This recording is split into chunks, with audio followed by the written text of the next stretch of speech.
আমার নবী আপনার নবী এই রমজান মাসে সাহাবায়ে কেরামদেরকে ডাক দিয়া বলে, সাহাবীরা রে, ও সাহাবীরা, তোমরা তাড়াতাড়ি প্রস্তুত হয়ে যাও, আমাদের বিরুদ্ধে কাফেররা ময়দানে নেমে যাওয়ার জন্য উপক্রম হয়েছে। এবার সাহাবায়ে কেরাম বলে, ইয়া রাসূলুল্লাহ, ইয়া হাবিবাল্লাহ, প্রস্তুত আছি। এবার যখন সাহাবায়ে কেরাম প্রস্তুত হয়ে গেছে, ওই মুহূর্তে আমার নবী হলেন সেনাপতি, আমার নবী হলেন সেনাপতি, আমার নবী হলেন আমির, আমার নবী হলেন হুকুমদাতা। এবার নবীর হুকুম পাইয়া সাহাবায়ে কেরাম ঘরে বসে থাকে নাই, ঘরে বসে না দেখা নবী হলেন আমার নবীজি যুদ্ধের ময়দানে যায়। এবার সাহাবায়ে কেরাম লাইন ধরে ধরে নবীর পিছনে যায়, আর কাফেররাও যুদ্ধের ময়দানে তেল তুলমাইকা রেডি হইছে, নবীরে মারার জন্য তারা বেকুল হয়ে গেছে। এর জন্য যুবক ভাইরা, যারা নবীরে মারার জন্য বেকুল হইছে, এদের ধ্বংস আছে না নাই? পরশুদিন দেখলাম একটা বাচ্চা পেটের ক্ষুধায় মরুভূমি থেকে ঘাস তুইলা তুইলা চাবায়া চাবায়া খাইতেছে, আর আমরা ভালো ভালো খাবারের জন্য ব্যস্ত হয়ে গেছি। ও যুবকের দল, এখন যদি বলি চলো না পতনসার কিংবা শহীদনগর বাজারে একটা প্রতিবাদ করি, আপনারা অনেকেই বলবেন এখানে প্রতিবাদ করলে কি ইসরায়েলের কানে পৌঁছবে, এখানে প্রতিবাদ করলে কি ইসরায়েলের কোনো ক্ষতি হবে, এটা কইরা লাভ কি? আমি বলবো ভাইরে, লাভ আছে, লাভ আছে। আমি তো মনে করি শহীদনগরে প্রতিবাদ কইরা রাতের বেলায় যদি তাহাজ্জুদের নামাজ পড়িরা ফিলিস্তিনি মুসলমানদের জন্য চোখের পানি ফালাইয়া আল্লাহর কাছে ইসরায়েলের ধ্বংস কামনা করো, এই শহীদনগর, পতনসার, কমলগঞ্জ, শমশেরনগরের আশেকদের চোখের পানি ইসরায়েলের গোন্ডা বাহিনীর জন্য ক্ষেপণাস্ত্র আর বুলেট হয়ে যাবে। ইয়া রাসূলুল্লাহ, নবী গো, ও মায়ার নবী, দয়ার নবী, যেই কাতাদা নবীর পিছনে নামাজ পড়ে, যেই কাতাদা নবীর সঙ্গে রমজানে ইফতার করে, যেই কাতাদা নবীর সঙ্গে তারাবি পড়ে, যেই কাতাদা নবীর সঙ্গে জিহাদের ময়দানে আসে, যেই কাতাদা নবীর মহব্বতে চোখের কুরবানি দিয়ে রক্ত ঝরায়, ওই কাতাদার চোখ যদি সেই নবী লাগায়া দেয়, আমি কাতাদার জান্নাত চাইবো কেন? জান্নাত আমার জন্য অবধারিত হয়ে যাবে। আরো চিৎকার মেরে কন্যা আল্লাহু আকবার। এ আমার যুবক ভাইরা গো, ও বন্ধুগণ, এবার যুদ্ধের ময়দানে আব্দুর রহমান ইবনে আউফ রাদিয়াল্লাহু তাআলা আনহু যুদ্ধের ময়দানে দাঁড়ায় রইল। ঠিক ওই মুহূর্তে দুইটা সন্তান, একটার নাম হলো মাস আর একটার নাম হলো মুআব্বিস, এই দুইটা সন্তান আব্দুর রহমান ইবনে আউফ রাদিয়াল্লাহু তাআলা আনহুর কাছে গেলেন, যাইয়া ডাক দিয়া কয়, ও নবীর সাহাবী, আপনারা সবাই রক্ত দিতেছেন, আপনারা সবাই ঘাম ঝরাইতেছেন, আপনারা অনেকে শহীদ হইতেছেন, আমরাও তো যুদ্ধের ময়দানে আসছিলাম, আমরা দুইজন জানতাম চাই, আমরা দুই ভাই জানতাম চাই, এই কাফেররা যারা আমার নবীর বিরুদ্ধে তলোয়ার ধরছে, কাফেরদের মধ্যে বড় সেনাপতি আবু জাহিল্লাটা কই? আবু জাহিল্লাটা কোথায় আছে দেখাইয়া দেন না। এবার দুইটা সন্তান যখন তার দুইটা সন্তানকে দেখাইয়া দিল, এই দুইটা সন্তান তাকায়া দেখতেছেন ওই যুদ্ধের ময়দানে আবু জাহিল একটা উঁচা ঘোড়ার উপরে দাঁড়ায়া দাঁড়ায়া দিক নির্দেশনা দেয়। এবার দুই ভাইয়ে পরামর্শ করে, ও ভাই রে, আমরা তো শক্তি নাই, পাথর আলগাইবো কেমনে? আমরা তো সামরিক যোদ্ধা নয় যে যুদ্ধ করব কেমনে? যেহেতু যুদ্ধের মধ্যে একটা মতলব নিয়ে আইছি, আবু জাহিলের খাওন লাগবো। ও ভাই, এই দুইটা ভাই আবু জাহিলের ঘোড়ার দিকে যাইতেছে, এক ভাই আর এক ভাইরে কয়, ভাই রে, তুই দিবি ঘোড়ার পায়ের মধ্যে কূপ, আমি দিব আবু জাহিলের পায়ের মধ্যে কূপ। আবার দুইজন ছোট ভাই আস্তে আস্তে আবু জাহিলের কাছে গেছে, যাইয়া এত বড় ঘোড়ার পায়ের হাঁটুর মধ্যে ঘোড়ারে কূপ দিল। কূপ দেওয়ার পর আবু জাহিল কয়, কেডারে? এই কথা যেই মাত্র বলছে, এবার ওই ভাইটা লাফ দিয়ে আবু জাহিলের কূপ দিয়া নিচে ফালাইয়া দিছি। নিচে যখন ফালাইয়া দিল, আব্দুর রহমান ইবনে আউফ ভালোই হইছে, এতক্ষণ লাইন পাইছিলাম না, এখন লাইন পাইছি। এরপরে তিনজন মিল্লা আবু জাহিলের বিদায় কইরা দিছে। আমি ওয়াজটা তুলছি কি জন্য? নমরুদ তারে বিদায় করতে যাইয়া আমার আল্লাহ বড় কামান ব্যবহার করে নাই, ল্যাংরা একটা মশা নাকি দিয়া ঢুকাইয়া মগজ কামড়াইয়া কামড়াইয়া মারাইছে। আর মগজ যখন কামড়াইছে, ওই জুতা দিয়া বাড়ি দিলে আরাম লাগে, পাথর দিয়া বাড়ি দিলে আরাম লাগে না, এইভাবে ল্যাংরা মশা দিয়া কামড়াইয়া কামড়াইয়া মারাইছে। আর ফেরাউন যখন একদম সীমা অতিক্রম কইরা একবারে চূড়ান্ত সীমায় পৌঁছে গেছে, আমার আল্লাহ নীল নদীর উপর দিয়ে রাস্তা বানাইছে, মুসা নবী রাস্তা দিয়ে পার হয়ে গেছে। আর ফেরাউন যখন রাস্তার মাঝখানে গেছে, আমার আল্লাহ রাস্তাটারে গায়েব কইরা দিয়েছে। আর ফেরাউন নীল নদের মধ্যে দুই ভাগে, আল্লাহ তুমি রব তুমি সব, আল্লাহ তুমি রব তুমি সব, তুমি সব তুমি সব। এই কথা বলার পর জিবরাইল আলাইহিস সালাম কয়, আমার জীবনে ওই যখন ওই ফেরাউন কইছে আল্লাহ তোমার রব মানি, ওই মুহূর্তে আমি যাইয়া ওই ফেরাউনের মুখের মধ্যে লাথি দিয়া দিয়া ডুবাইয়া ডুবাইয়া তারে ওই জায়গার মধ্যে একদম মাটির সঙ্গে পুইতা দিছি। ওই ফেরাউনের এমন ভাবে আমি লাইতাইছি। এ বন্ধু, আমি বলতে চেয়েছিলাম দেখছুনি সৈন্যের অভাব নাই, নীল নদের মাঝখানে কোনো কামান নাই, আরে নমরুদ্দার কোনো সৈন্যের অভাব নাই, টাকার অভাব নাই, কিন্তু দেখো মশার কামড় দিছে, চিকিৎসা করার ডাক্তার নাই। আবু জাহিল এত বড় সৈনিক, সহ্য বীর্যের কোনো অভাব নাই, টাকার কোনো অভাব নাই, সৈন্যের কোনো অভাব নাই, পাওয়ারের কোনো অভাব নাই, বড় কামান দিয়া আর সৈনিক দিয়া তার আল্লাহ শেষ করে নাই। দুইটা ছোট বাচ্চার কাছে আবু জাহিল্লা দুনিয়া থেকে বিদায় হইয়া গেছে, এর মানে প্রমাণ হইয়া গেল যারা বাহাদুরি করবা, ওলি আল্লাহর মাজার যায় ভাঙবা আর বড় বড় লেকচার মারবা, মনে করছো বসিয়ার হয়ে গেছো, ধর্মের নামে অধর্মের চর্চা করো, মানুষদেরকে ব্ল্যাকমেইল করো, ইমোশনাল ব্ল্যাকমেইল কইরা ইসলামটারে ব্যবহার কইরা নিজের চেয়ার আর স্বার্থের রাজনীতি করো। তোমাদের রাজনীতির চিন্তা চেতনা, তোমরা যে ধর্মকে ব্যবহার করে আল্লাহর ওলির মাজারকে ভেঙেছো, তার মানে হলো তোমরা হইলা ইবনে আব্দুল ওহাব নাজরীর উত্তরসূরি। কথা জীবন তুমি মরণ, একদমই মহব্বতে পড়তে হবে। তুমি জীবন তুমি মরণ, আধার ঘরে তুমি আপন, তুমি জীবন তুমি মরণ, আধার ঘরে তুমি মোদের পাহাড়ের তরি, তুমি মোদের পাহাড়ের তরি, তুমি নিদানে তোরানে ওয়ালা ইয়া রাসূলুল্লাহ লা ইয়া রাসূলুল্লাহ ইয়া হাবিবাল্লাহ ইয়া রাসূলুল্লাহ,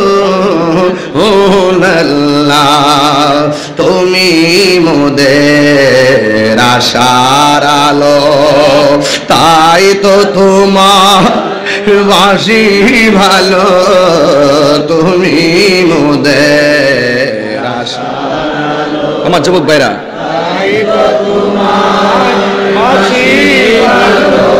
আর হৃদয় নামের ফুলদানিতে, হৃদয় গেতে রেখেছি প্রেমের মালা, ইয়া রাসূলুল্লাহ হাবিবাল্লাহ ইয়া রাসূলুল্লাহ ইয়া হাবিবাল্লাহ ইয়া রাসূলুল্লাহ ইয়া রাসূলুল্লাহ ইয়া হাবিবাল্লাহ ইয়া রাসূলুল্লাহ।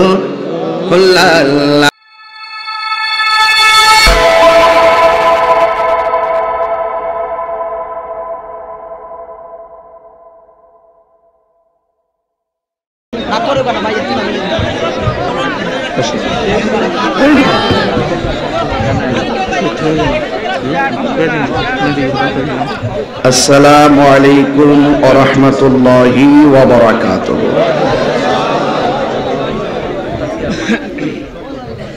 সালাতু ওয়াসসালামু আলাইকা ইয়া রাসূলুল্লাহ।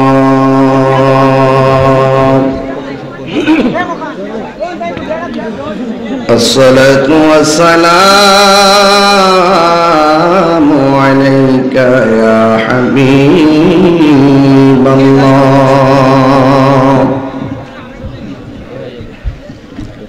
আসসালাতু ওয়াসসালামু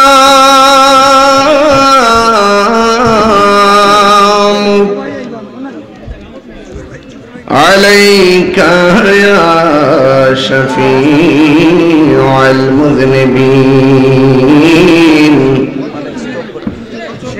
আসসালাতু ওয়াসসালামু আলাইকা ইয়া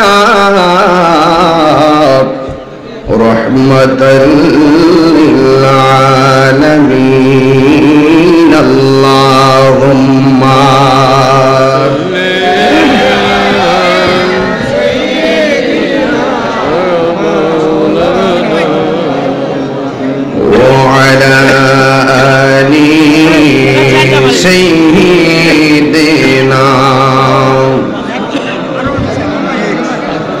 দরদ মাখা কণ্ঠে পড়ি আল্লাহুম্মা সাল্লি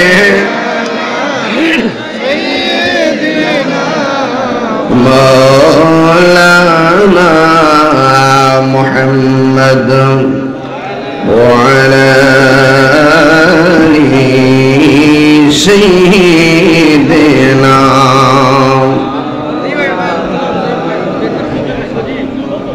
ইশকের দরিয়ায় ডুব দাও রে মন, দেখিবে নবী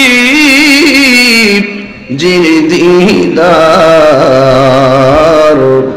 খুলে যাবে চোখের পর্দা, দূর হবে মনের আধার। আল্লাহুম্মা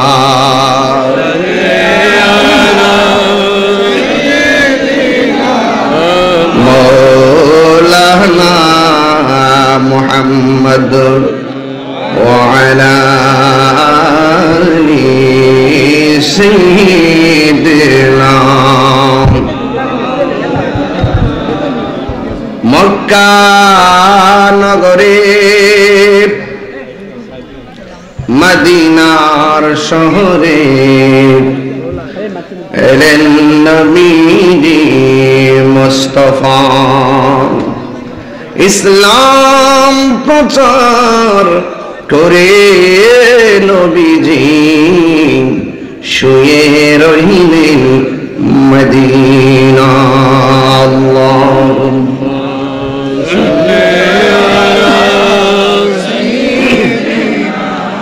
মাওলানা মুহাম্মদ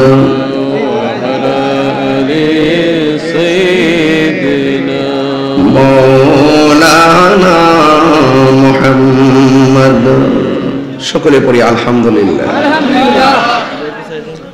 মৌলভীবাজার কমলগঞ্জ পতনসার ইউনিয়ন শহীদনগর বাজার প্রাণকেন্দ্রে গৌসুল আজম জামে মসজিদ সংলগ্ন মাঠ কমিটিদের উদ্যোগে আয়োজিত সুন্নি মহাসম্মেলনের সম্মানিত সভাপতি জনাব আরব আলী সাহেব, এখলাসউদ্দিন মেম্বার সাহেব, আব্দুল সুবহান চৌধুরী বাবু সাহেব, হাজি সুরুজ মিয়া সাহেব, হাজি আকলুস মিয়া সাহেব, হাজি আহমদ আলী আজাদ সাহেব, উদ্বোধক ২ নং পতনসার ইউনিয়ন পরিষদের চেয়ারম্যান জনাব ওলি আহমদ খান সাহেব, মাহফিল পরিচালনায় এবং যিনি আমাকে এই মাহফিলে খেদমতের লক্ষ্যে দাওয়াত করেছেন মির্জাপুর দাখিল মাদ্রাসার সম্মানিত সুপার, গৌসুল আজম জামে মসজিদের সম্মানিত খতিব, জননন্দিত জাইদ আলেম আল্লামা আব্দুল মুহিত হাসানী সাহেব মন্তাজুল্লাহুল আলী, উলামায়ে কেরাম হিসেবে রয়েছেন মাওলানা জুনায়েদ আহমদ সাহেব, মাওলানা সাদিকুর রহমান সাহেব, মাওলানা লুৎফুর রহমান সাহেব, মাওলানা লিয়াকত আলী কাদরী সাহেব,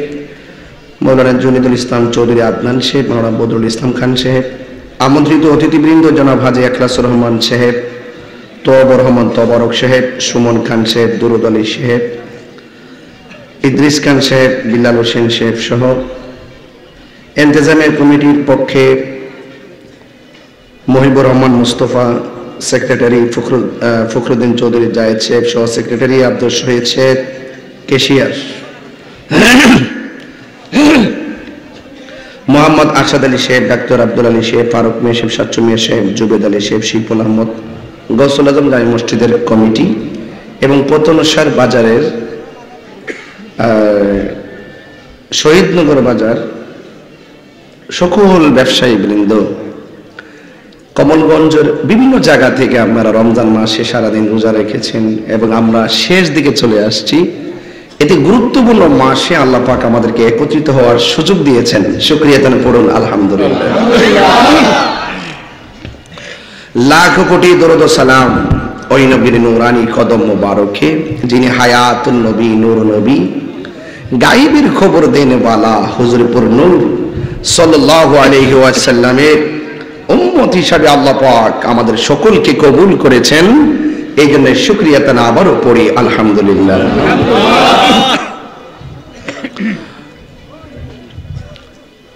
আমার পূর্বে আল্লামা আব্দুল মুহিত হাসানী হুজুর দীর্ঘক্ষণ পর্যন্ত আলোচনা করেছেন। আমি অনেক লং জার্নিতে একটু বিলম্ব হয়ে গিয়েছে। 11টা মাইক ধরার কথা ছিল, সময় মতো আসতে পারি নাই বলে আমি দুঃখ প্রকাশ করছি। আপনারা যারা প্যান্ডেলের বাহিরে বসে আছেন, আপনাদের মাথায় হয়তো বা কিছুটা কুয়াশা পড়তে পারে। এত কষ্ট করে জায়গা হচ্ছে না, মাঠ যতটুকু প্যান্ডেল করেছেন তার দ্বিগুণ মানুষ হয়ে যাওয়ায় আপনাদের কিছু কষ্ট হচ্ছে। শহীদনগর বাজার এবং পতনসারের যে জায়গাটা আমার যতটুকু মনে পড়ে, আমি দিনের বেলা একবার বাজারের ভিতরে আসছিলাম, না বাজারের ভিতরে যে ছিলাম দিনের বেলা খুব ভিতরে খুব ঝামেলা হয়েছিল, অনেক লোক হয়েছিল। তো সেই ধারাবাহিকতায় আজকে অনেক লোক। এই মাহফিলগুলো দিনে রাত্রে আমরা যে করি, আমরা আহলুস সুন্নাত ওয়াল জামাত বারবার রাষ্ট্রকে, ধর্ম যারা চর্চা করেন তাদেরকে বোঝাতে সক্ষম হয়েছি যে এই দেশে একমাত্র শান্তিপ্রিয় আহলুস সুন্নাত ওয়াল জামাত, ঠিক না? আমরা যারা এখানে এসেছি, আমরা আমাদের নবীজিকে জানের চাইতে বেশি মহব্বত করি, করি না? আচ্ছা, কারা কারা করেন একটু হাত তুলেন তো দেখি। না,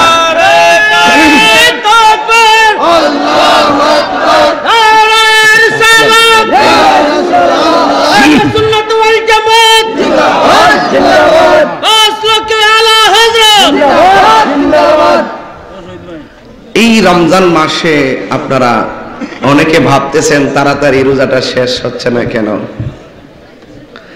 অনেকে ঈদের কেনাকাটা নিয়ে খুব ব্যস্ত, কিন্তু আমাদেরকে ছেড়ে যারা মাটির নিচে পড়ে আছে তারা কি বলতেছে জানেন?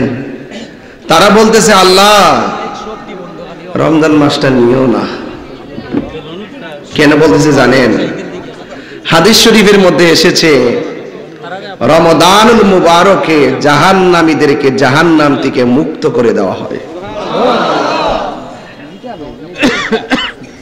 জান্নাতের দরজাগুলোকে আল্লাহ খুলে দেন, জাহান্নামের দরজাকে বন্ধ করে দেন, জাহান্নামীদেরকে জাহান্নাম থেকে মুক্তি দিয়ে দেন।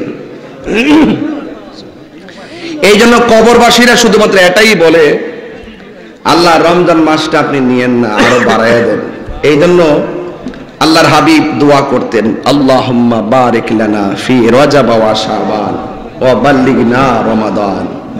হে আল্লাহ, রমজান পর্যন্ত আমাদের হায়াতটাকে লম্বা করে দেন, রমজান পর্যন্ত আমাদেরকে পৌঁছিয়ে দেন। তার মানে বোঝা গেল রমজান মাসটা একটা কিন্তু আছে। কিন্তুটা হলো যে 11 মাস আপনি যে আমল করলেন এগুলোর ওজন হবে মিজানের পাল্লায়। কিসের পাল্লায়? মিজানের পাল্লায়। আর রমজান মাসের যে বিষয়টা রয়েছে এই ব্যাপারে হাদিসে কুদসির মধ্যে আসছে, আস-সাওমু লি ওয়া আনা আজজি বিহি, রোজা হলো আমি আল্লাহর জন্য, আমি আল্লাহ নিজের হাতে রমজানের রোজার প্রতিদান দান করব। সুবহানাল্লাহ। তো আল্লাহর হাতে পুরস্কার নিতে চান কি চান না? পুরস্কার নেওয়ার সময় আপনারা আল্লাহকে দেখবেন। হ্যাঁ, আল্লাহ বলছেন ওয়ামা ইয়াস্তাবিল আহইয়াউ ওয়ালাল আমওয়াত, যারা 3.5 হাত,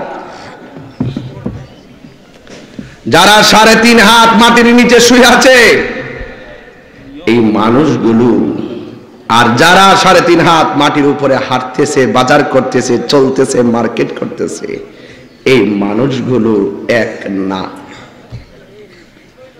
শহীদনগর বাজার যদি আগুন লাগে মানুষ নিভাতে আসবে, শহীদনগরের পাশের গুরুস্থানের মানুষের কবরে যখন জাহান্নামের আগুন ঢুকে যায় তখন আর কেউ নিভাইবার কোনো সুযোগ নাই। এই জন্য আল্লাহ বলছেন ওয়ামা ইয়াস্তাবিল আহইয়াউ ওয়ালাল আমওয়াত, যারা জিন্দা আর যারা মুর্দা এক না, অনেক পার্থক্য।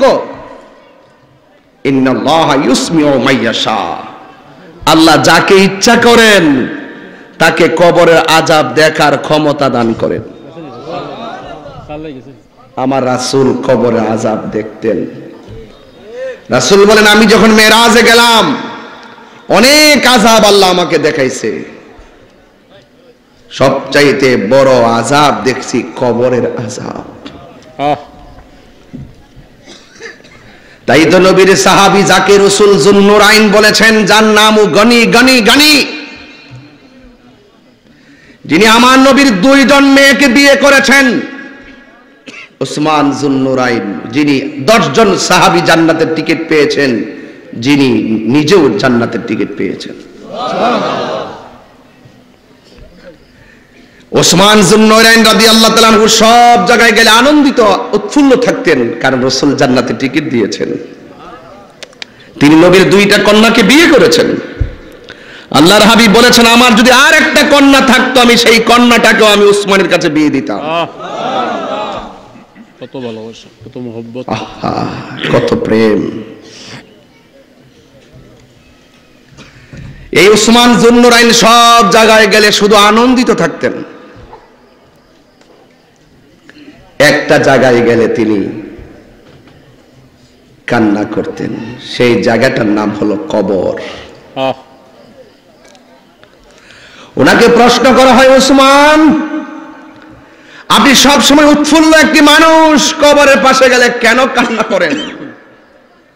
উসমান যুন্নুরাইন অস্ত্রসিক্ত নয়নে বলতেছেন যিনি টিকিট দিয়েছেন আমার কোনো কর্মের কারণে টিকিট কাইরাও নিতে পারেন।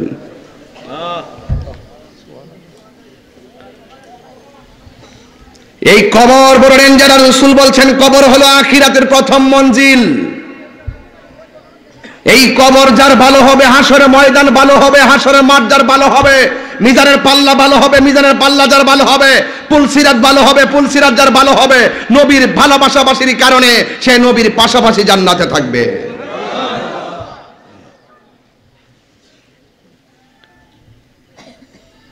এই রমজান মাস খামখেয়ালির মাস না, এটার ব্যাপারে রাসূল বলছেন, হাসানি ভাই আছেন এখানে, ভুল হলে ধরবেন। এই রাসূল বলছেন তো যে এই রমজান মাস পাওয়ার পরও যারা রমজানের ইজ্জত করতে পারলো না তার জীবন ধ্বংস হোক। মা বাবা পেয়েও যারা মা বাবার খেদমত করতে পারলো না তার জীবন ধ্বংস হোক। আপনারা সত্যি করে বলেন তো এবারে রোজায় কি বেশি তৃষ্ণা লাগছে? কথা বলেন, সত্যি লাগছে? তা আমরা মনে মনে ভাবছি না জানি কেমন লাগে। শান্তি দেওয়ার মালিককে। আপনি একটু কাজ করতেছেন হয়তো ঘুটে ঘাটে একটু কষ্ট লাগে, আবার ঘরে একটু বসেন, কিন্তু নবীর সাহাবীরা এই রমজানের রোজা রেখে যুদ্ধের ময়দানে সাহাবীরা দলে দলে যুদ্ধের মাঠে নেমে কাফেরদের সঙ্গে যুদ্ধ করেছেন। বলেন রহমত দেওয়ার মালিককে। ইজ্জত দেওয়ার মালিক কে? মদিনার রাজনৈতিক শক্তি, মদিনার অর্থনৈতিক শক্তি, মদিনার সামরিক শক্তি, মদিনার ধর্মীয় সম্প্রীতিকে বিনষ্ট করে দেওয়ার জন্য কাফেররা উঠে পড়ে লেগেছিল। কেন লাগছে জানেন? আর মক্কায় নবীরে কষ্ট দিছে, মদিনার মানুষ রাসূলুল্লাহকে ফুলের মালা দিয়া বরণ করেছে। কাফেররা মনে মনে ভাবতেছেন যে মদিনায় যাওয়ার পরে যদি এইভাবে যদি প্রেম প্রীতি চলতে থাকে তাইলে তো কোনো একদিন আমরা মাইর খাবো। কাফেররা ষড়যন্ত্র চালাই দিছে মদিনায় অস্থির পরিবেশ তৈরি করার জন্য। আপনারা বলেন তো, হকের পথে থাকলে প্রটেক্ট দেয় একজন, তিনি কে? চতুর্দিকে যদি আপনাকে গ্রাস করে ফেলে, আপনি যদি আল্লাহর বন্ধু হতে পারেন, আল্লাহ আপনাকে ওই অন্ধকার থেকে বের করে আলোর পথে নিয়ে যাবে। ভয় করব একজনকে, তিনি কে? আরো বড় করে কে? আল্লাহু ওয়ালিয়ুল্লাযীনা আমানু ইউখরিজুহুম মিনাজ-যুলুমাতি ইলান নূর। আল্লাহর বন্ধু যারা হবে, আল্লাহর প্রেমিক যারা হবে, এরা যদি অন্ধকারের মধ্যে পতিত হওয়ার সম্ভাবনা রাখে, কিন্তু হৃদয় নামক সফটওয়্যারে যদি আল্লাহর মহব্বতের ভয়টা ড্রাফটস করতে পারে, সুবহানাল্লাহ রে। আমার বডির মধ্যে গোশতের টুকরা আছে, এই গোশতের ভিতরে আরেকটা গোশতের টুকরা আছে, ওই গোশতের টুকরাটার নাম হলো কালব।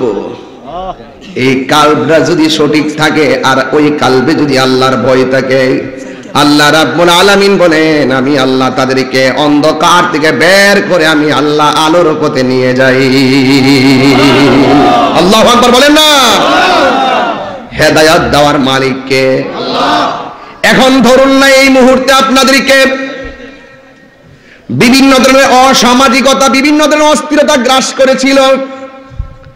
কোন কোন বন্ধু বলছে আজকে মাহফিলে গিয়ে বাহিরে বাইরে শুধু মোবাইল চালাবো অথবা বন্ধুদের সঙ্গে আড্ডা মারবো, এটা অন্ধকারের পথ। কিন্তু আমার আল্লাহ যাদেরকে মায়া করেছেন সেই পথ থেকে এই শহীদনগর বাজারে, পতনসার বাজারে, শহীদনগর বাজারে আল্লাহ রাব্বুল আলামিন মায়া কইরা আলোর পথ হিসাবে মাহফিল আমাদেরকে বসায় দিয়েছে। কথা বলেন ঠিক কি না? এই মাহফিলগুলো হলো আলোর পথ। মসজিদের জামাতের সাথে নামাজ হলো আলোর পথ, মা বাবার খেদমত হলো আলোর পথ, বাজারে ইনসাফ ভিত্তিক ব্যবসা করা হলো আলোর পথ। কারণ ইনসাফ ভিত্তিক যদি আপনি চলতে পারেন, জবানটা খুলে বলেন রহমত দেওয়ার মালিক কে? আল্লাহ। এই জন্য আমার বন্ধুগণ, সাহাবায়ে কেরাম আমার নবীকে এমন ভাবে ভালোবেসেছেন, নবী বলেছেন এটা করো এটা করো, তারা পাগলের মতো মাঠে নেমে গেছেন। আর যেটা নবী পছন্দ করে নাই সেদিকে তারা যায় নাই। তারা ঈমানের সাথে নবীকে ভালোবেসেছে, নবীর পিছনে নামাজ পড়েছে, নবীর সঙ্গে ইফতার করেছে, আর আমার নবীর সঙ্গে জিহাদের ময়দানে গিয়ে তাজা রক্ত ঢেলেছে। সুবহানাল্লাহ। আপনারা জবান খুলে বলেন সেই রক্তের দাম কম না বেশি? ফিলিস্তিনের মুসলমানদের রক্তের দাম কম না বেশি? ফিলিস্তিনের শিশুদের রক্তের দাম কম না বেশি? ছোট ছোট বাচ্চারা যখন হাত তুললে আল্লাহরে ডাক দিয়া কয় আল্লাহ, ও আল্লাহ, বিচার দেওয়ার কোন তোমার দরবার ছাড়া বিচার দেওয়ার জায়গা নাই, আমরা রক্ত দিমু, জীবন দিমু, এর বিনিময়ে তুমি তোমার ঘরকে রক্ষা করিও। আল্লাহ। এই জন্য আমার যুবক ভাইরা, আমি বলছিলাম ওয়াদের শুরুতে, ঈদের কেনাকাটায় ব্যস্ত, সেহরির জন্য ইফতারের জন্য ব্যস্ত, কিন্তু ফিলিস্তিনি মুসলমানরা সেহরি নাই, ইফতার নাই, তারাবি নামাজ আছে। সুবহানাল্লাহ। ওরা ইফতার করতে পারে না, সেহরি খাইতে পারে না, কেমনে খাইবো? দেখলাম ওই দিন এমন ভাবে বোমার আওয়াজ হয় পেটের বাচ্চা পর্যন্ত বিকলাঙ্গ হয়ে যায়। ছোট ছোট বাচ্চাগুলোর দেখলে বড় মায়া লাগে। পরশুদিন দেখলাম একটা বাচ্চা পেটের ক্ষুধায় মরুভূমি থেকে ঘাস তুইলা চাবায়া চাবায়া খাইতেছে। আর আমরা ভালো ভালো খাবারের জন্য ব্যস্ত হয়ে গেছি। ও যুবকের দল, এখন যদি বলি চলো না পতনসার কিংবা শহীদনগর বাজারে একটা প্রতিবাদ করি, আপনারা অনেকেই বলবেন এখানে প্রতিবাদ করলে কি ইসরায়েলের কানে পৌঁছবে, এখানে প্রতিবাদ করলে কি ইসরায়েলের কোনো ক্ষতি হবে, এটা কইরা লাভ কি? আমি বলবো ভাইরে লাভ আছে, লাভ আছে। আমি তো মনে করি শহীদনগরে প্রতিবাদ কইরা রাতের বেলায় যদি তাহাজ্জুদের নামাজ পড়িরা ফিলিস্তিনি মুসলমানদের জন্য চোখের পানি ফালাইয়া আল্লাহর কাছে ইসরায়েলের ধ্বংস কামনা করো, এই শহীদনগর, পতনসার, কমলগঞ্জ, শমশেরনগরের আশেকদের চোখের পানি ইসরায়েলের গুন্ডা বাহিনীর জন্য ক্ষেপণাস্ত্র আর বুলেট হয়ে যাবে।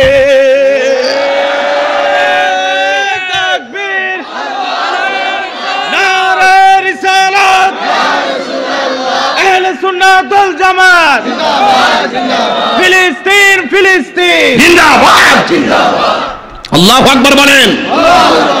আশেকদের চোখের পানির দাম আছে না নাই?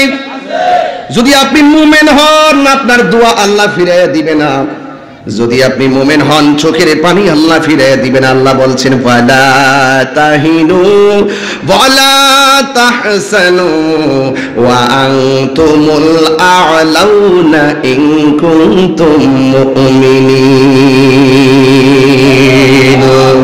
আল্লাহ রাব্বুল আলামিন বলেন নিরাশ হয়ো না, হতাশ হয়ো না, বিজয়ী তোমাদেরই হবে, তবে একটু কষ্ট হবে। একটু কি হবে? কষ্ট হবে। আইয়ুব আলাইহিস সালামের অল বডিটা পোকামাকড় খাইতে খাইতে গর্ত করে ফেলাইছে। রহিমা বলছে স্বামী গো একটু চুমা দিব আপনাকে, দিতে যায় আধা ঘন্টা কাটাই দিছে। বলছে চুমা দিতে কি এত সময় লাগে? কো স্বামী আপনি যেভাবে অসুস্থ পচা শোল নিয়ে পড়ে আছেন আমি দেখেছি আপনার পিঠ কিরা খেতে যেতে এত বড় গর্ত করছে, আমি রহিমা আপনার পিঠ থেকে জিহ্বা দিয়ে টেনে টেনে কিরাগুলা বের করতে দেরি হয়ে গেছে। বুঝেননি ওয়াজ? আপনি যে মুমিন হন আপনার অভাব থাকবে, আপনি মুমিন হন আপনার বিপদ আসবে, আপনি মুমিন হন আপনার রোগ আসবে, আপনি মুমিন হন আপনার নুকসান আসবে। وَلَنَبْلُوَنَّكُمْ بِشَيْءٍ مِنَ الْخَوْفِ وَالْجُوعِ وَنَقْصٍ مِنَ الْأَمْوَالِ وَالْأَنفُسِ وَالثَّمَرَاتِ وَبَشِّرِ الصَّابِرِينَ। আল্লাহ বলছেন ওই সমস্ত বিপদ আপদে ধৈর্য ধারণ করতে পারলে তোমাদের জন্য জান্নাত। সুবহানাল্লাহ, বড় করে বলো সুবহানাল্লাহ। জান্নাত দেওয়ার মালিক কে? আল্লাহ। জ্বালাও শুধু সহ্য করার ক্ষমতা দাও, পুরাও পূর্ব শুধু সহ্য করার ক্ষমতা দাও, আর কিচ্ছু লাগবে না। কথা বলেন ঠিক কিনা? ধৈর্যশীলদের সাথে আল্লাহ আছে না নাই? আরো বড় করে আছে না নাই? আল্লাহ বলছেন ইন্নাল্লাহা মা'আস সাবিরিন। আর-সাবরু মিফতাহুল ফালাহ, ধৈর্য হলো সাফল্যের চাবিকাঠি। আজকে আপনারা অনেকে দাঁড়িয়ে আছেন, 10,000 টাকা দিলেও তো আপনি 12টার পরে এক রাস্তায় দাঁড়ায় থাকবেন না। আপনি বলেন যে পাগলও বেঁচে দাঁড়িয়ে থাকবেন, এখানে দাঁড়িয়ে আছেন, যে যেভাবে আছেন সেভাবে আছেন, এটা ধৈর্য। অনেকে বেশিক্ষণ বসে থাকতে পারেন না কিন্তু বসে আছেন, কোমরে ব্যথা নিয়ে পড়ে আছেন, এটা ধৈর্য। আর ওই ধৈর্যের ভিতরে যখন মওলার প্রেম ঢুকে যায় আপনার ধৈর্যটাই জান্নাতের টিকিট হয়ে যায়। সুবহানাল্লাহ, আরো বড় করে বলেন সুবহানাল্লাহ।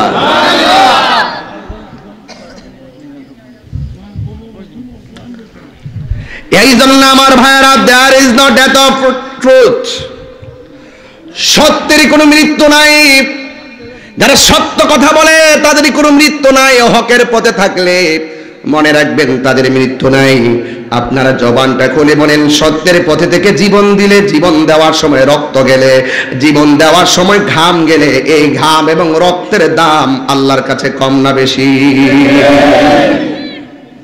বাস, ওয়াজ বুঝতে অসুবিধা হচ্ছে আপনাদের? ওয়াজ বুঝতে অসুবিধা হচ্ছে? বাবা অনেক সময় চলে গেছে, এই যে রমজানটা আসবে আসবে, এখন বলতেছেন যে শেষই তো হয়ে গেছে। আপনি দেখেন তো টের পাইছেন কেমনে গেছে? টের পাইছেন? টের পান নাই। এর গত রমজানে মানুষ ছিল, এই রমজানে কবরে চলে গেছে। এমন আছে এই রমজানটা কাহার জন্য জীবনের শেষ রমজান হয়ে যেতে পারে। কথা কন না কেন? হ্যাঁ, দেখছেন না বাংলাদেশের একজন জাতীয় ক্রিকেট দলের ক্যাপ্টেন ছিল তামিম ইকবাল, খেলতেছে হঠাৎ করে বুকে ব্যথা। তার চাচা আকরাম খান তিনি শুনছেন যে তিনি মারাই গেছেন। ওনার ওয়াইফরে দেখলাম, খুব ভালো লাগলো, দৌড়াইয়া হসপিটালে, দৌড়ায় চলে গেছে হসপিটালে, মনে করছে যে মারাই গেছে। বলুন, মৃত্যু সংবাদ কানে আসার পরেও সেই কান দিয়ে যখন শুনে জীবিত আছে, আপনি বলুন তো জীবন দেওয়ার মালিক কে?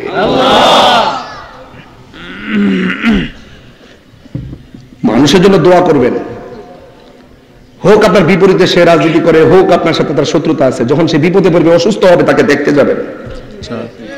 যখন সে মৃত্যুবরণ করবে, প্রতিহিংসায় জানাজা থেকে দূরে থাকবেন না, তার জানাজায় শরীক হবেন। কথা বলেন ঠিক কিনা? দেখছেন না সাকিব আল হাসান বন্ধুর জন্য ভিডিও বার্তা দিয়ে কান্না শুরু করছে। যে যাই বলেন, এটা হলো অনেক কিছু শিক্ষা আছে এগুলোর ভিতরে। সহপাঠী, বন্ধু বান্ধব, এগুলো সাধারণ জিনিস না। বন্ধু এমন একটা বানাও যে বন্ধুটা রাত্রে 3টার পর বিপদে পড়লে রক্ত দেওয়ার প্রয়োজন হলে দৌড়ায় তাকে রক্ত দিতে যায়। আর এমন বন্ধু বানায় না যে আমি রক্ত দিব আমার রক্ত কমে যাবে, এইরকম বন্ধু বানাবেন না। এক দাস্তানের আগারে বসিয়া হেরুনো মাটির ঢেলা, হাতি শুকিয়ে দেখেন রয়েছে কস্তরি মেলা। কহিল কস্তরি তুমি কি আতর দান, তোমার গায়েতে সুবাসে ভরা তুমি কি গুলিস্তান। কহিল কস্তরি অসব কিছু নহি আমি, আমি অতি নিচু মাটি, ফুলের সহিত থাকিয়া উহার সুবাসে হয়েছে কাটি। সৎসঙ্গে স্বর্গবাস, অসৎসঙ্গে সর্বনাশ। এক টুকরা লোহা পানিতে ফেললে লোহাটা ডুবে যায়, বিশাল বড় লোহার জাহাজ বেঁচে থাকে সাপোর্টের কারণে। বন্ধু যখন বন্ধুর পাশাপাশি দাঁড়িয়ে যায়, দুঃখ কি কষ্ট কি তার গায়ে লাগে না। বন্ধু যখন বন্ধুর পাশে কাঁধে হাত মিলায়, তখন মনে রাখবেন তার দুঃখ কষ্ট দূর হয়ে যায়। রাসূল বলেন ওই মানুষটা জীবন ধন্য যে তার জীবনে একটা ভালো বন্ধু সংগ্রহ করতে পেরেছে। ভালো বন্ধু কি বন্ধু? ভালো বন্ধু। ভালো বন্ধু কে? যেই বন্ধু মাথায় হাত দিয়ে কে দোস্ত হারাম খাইস না, হালাল খাবি। ওই দোস্তটা, ওই বন্ধুটাকে বানাবেন। আপনারা তো মনে করেন যে আমার বন্ধুর অভাব নাই, ডাক দিলে অনেক পোলাপান চলে আসে। হ্যাঁ চলে আসে, টাকা না দিয়া দেখেন কেউ আসবে না। আরে বন্ধু বন্ধুর সঙ্গে সুরাউন দিতে গেলে তেলের টাকাটা দেয়, কথা বলেন না কেন? নিজের মোবাইলটা চেক করবেন, দেখবেন যে 5000 ফলোয়ার ফিল আপ, একটা লেখা দিয়া দেখেন আপনার মৃত্যু সংবাদ। এরপরও এখানে 1200 100 আর 150 বেশি কমেন্টসই হয় না। তা আপনি 5000 ফলোয়ার, এই 16 লক্ষ ফলোয়ার, এরপর আপনার 5000 ফ্রেন্ড, এগুলো দিয়ে কি করবেন? এগুলো সব নকল। বানানোর মতো একটা আদর্শ বন্ধু বানান, যে বন্ধুটা বিপদে আপনার পাশে দাঁড়িয়ে যাবে, গাঞ্জার আসর থেকে আপনাকে তুলে নিয়ে আল্লাহর ঘর মসজিদে নিয়ে যাবে। কথা বলেন ঠিক কিনা? এমন বন্ধু বানাইতে হবে। একটা বন্ধু একটা সমাজকে চেঞ্জ করতে পারে, পারে না? আল্লাহর হাবিব সাল্লাল্লাহু আলাইহি সাল্লামের সাহাবায়ে কেরাম এমন রাসূলুল্লাহকে ভালোবেসেছেন, ইয়া রাসূলুল্লাহ আপনি যদি বলেন আপনার জন্য আমরা জীবন দিয়ে দিব, সুবহানাল্লাহ বলবেন না? হাসানী সাহেব যখন ডাক দিবে আপনারা কি ঘরে বসে থাকবেন? তিনি কি তাহলে স্বার্থে ডাক দিবেন? ওনার জীবনী কি, ওনার বংশ কোনো কারণ আপনাদেরকে ডাকছে? ডাকছে শুধুমাত্র সুন্নিয়তের জন্য। উনি বারবার মোমবাতি প্রতীক নিয়ে আপনাদের কাছে আসে। আপনারা সবাই সুন্নি না, কিন্তু আপনারা কিন্তু ওই টাইমে কিন্তু ওনার পাশে থাকেন না। এটা কিন্তু একটা হিসাব কিতাব আছে। সুন্নিরা এখন যদি জাগ্রত না হন, এখন কিন্তু জাগ্রত হওয়ার সময় কিন্তু এসেছে।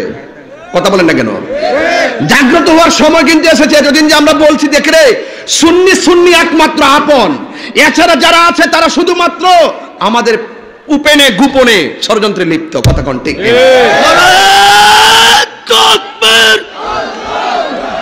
নারায়ে রিসালাত, আহলে সুন্নাত ওয়াল জামাত, কুরআন সুন্নাহর আলো, মসলকে আলা হযরত। নারায়ে তাকবীর। আপনার পাগল আমি পান খায়া স্লোগান দিয়ে খাইছেন? পান খাইছি না আচ্ছা, পান খায়া স্লোগান দিয়ে, পান খায়া স্লোগান দিলে ওই পানের যে গুড়াগুলো আমার কানের উপর পড়ে। বন বন বন বন, আচ্ছা বন না, বন বন বন, শুনছে না? পান পান পান পান নাই। আচ্ছা, আপনি আপনারা বসে চেয়ার দেন না দয়া করে, আবার মারবে তো। উনি তো আশিক রাসূল, কথা কোন ঠিক কিনা? এটা গায়ের জোর না প্রেমের জোর? আর জোরে কোন কিসের জোর? আচ্ছা, আমার যুবক পোলাপান গুলো কোথায় আজকে আসেনি? এরা সবাই একটা স্লোগান দিব, দেন তো দেখি পারেন কিনা। নারে তাকবীর, নারে রিসালাত, মাসলাকে আলা হযরত, নারে গাউসিয়া, আহলুস সুন্নাত ওয়াল জামাত। হাত নামান। আমার কথা কি বুঝতে অসুবিধা হচ্ছে আপনাদের? এবং কথাগুলো বাড়িতে নিয়ে যাবেন ইনশাআল্লাহ। বলেন না কেন? আরো জোরে করে ইনশাআল্লাহ বলেন। তুমি জীবন, তুমি মরণ, একদম মহব্বতে পড়তে হবে। তুমি জীবন, তুমি মরণ, আধার ঘরে তুমি আপন, তুমি জীবন, তুমি মরণ, আধার ঘরে তুমি মোদের পাহাড়ের তরি, তুমি মোদের পাহাড়ের তরি, তুমি নিদানে তোরানে ওয়ালা ইয়া রাসূলুল্লাহ, লা ইয়া রাসূলুল্লাহ, ইয়া হাবিবাল্লাহ, ইয়া রাসূলুল্লাহ, তুমি মোদের আশার আলো, তাই তো তোমার বাসি ভালো, তুমি মোদের আশার আলো। আমার যুবক ভাইরা,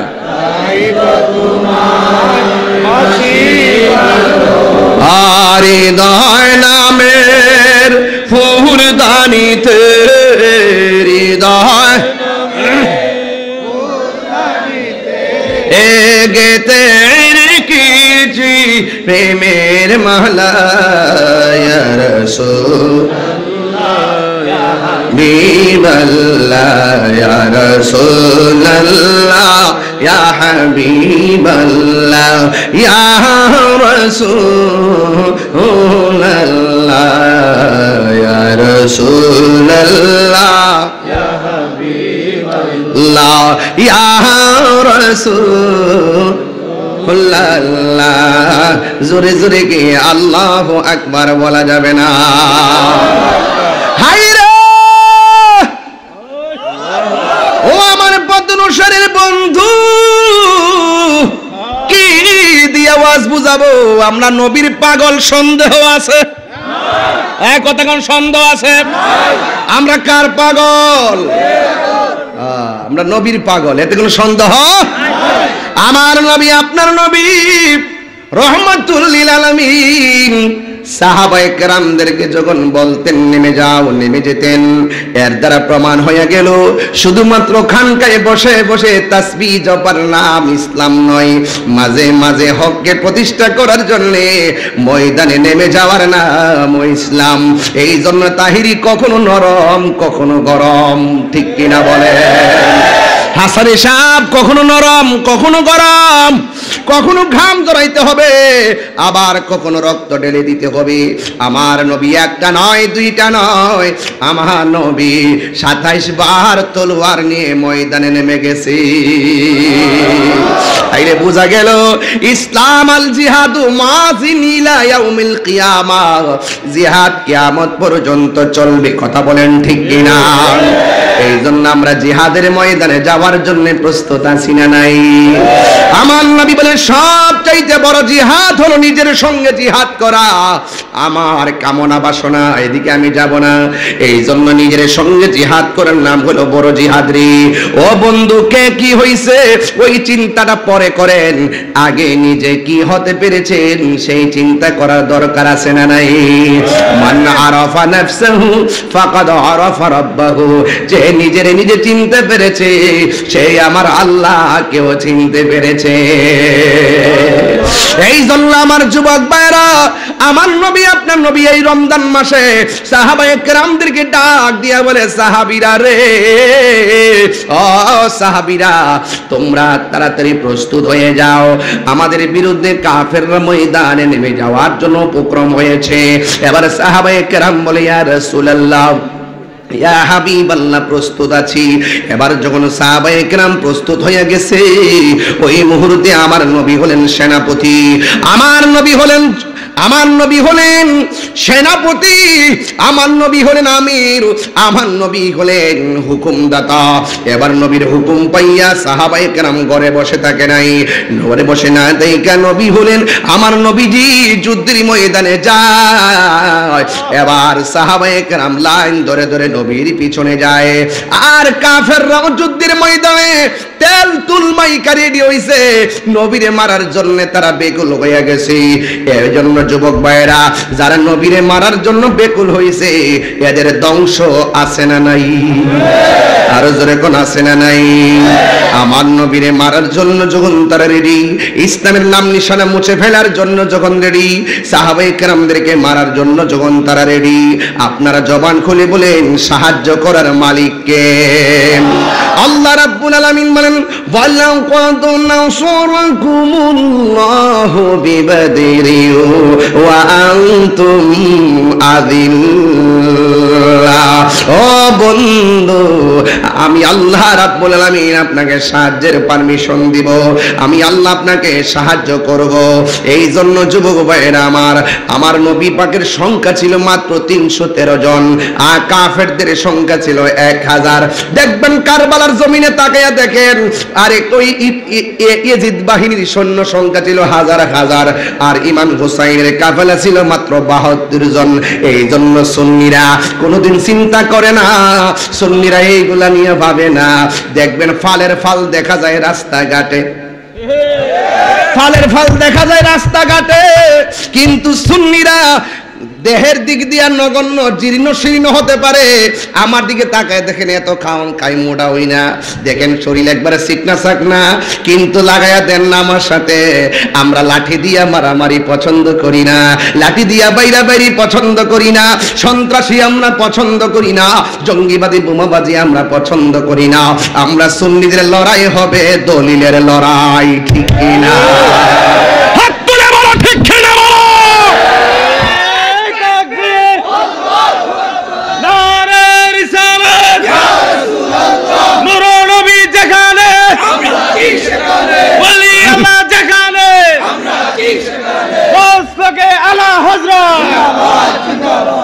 আমার যুবক ভাইরা, আপনাদের শরীরটা কি নরম? আপনি কি এখন ঠান্ডা রয়েছেন? ঠান্ডা থেকে দিন আসছে, আর কি সময় আছে? যেদিন আমার শাহপুরান বাবা রহমতুল্লাহ আলাইহির মাজারে অ্যাটাকিং করার জন্য প্রস্তুতি নিয়েছিল, সেদিন থেকে বলছি আমি মৃত্যুবরণ করতে প্রস্তুত। কথা বলেন ঠিক কিনা? সেদিন থেকে বলছি যে বেঁচে থাকার ইচ্ছা নাই, আল্লাহর ওলির মাজারকে সুরক্ষার জন্য প্রয়োজনে জীবন দিব। কথা বলেন ঠিক কিনা? আপনারা সিলেটবাসী না? আপনার কলিজায় লাগে নাই?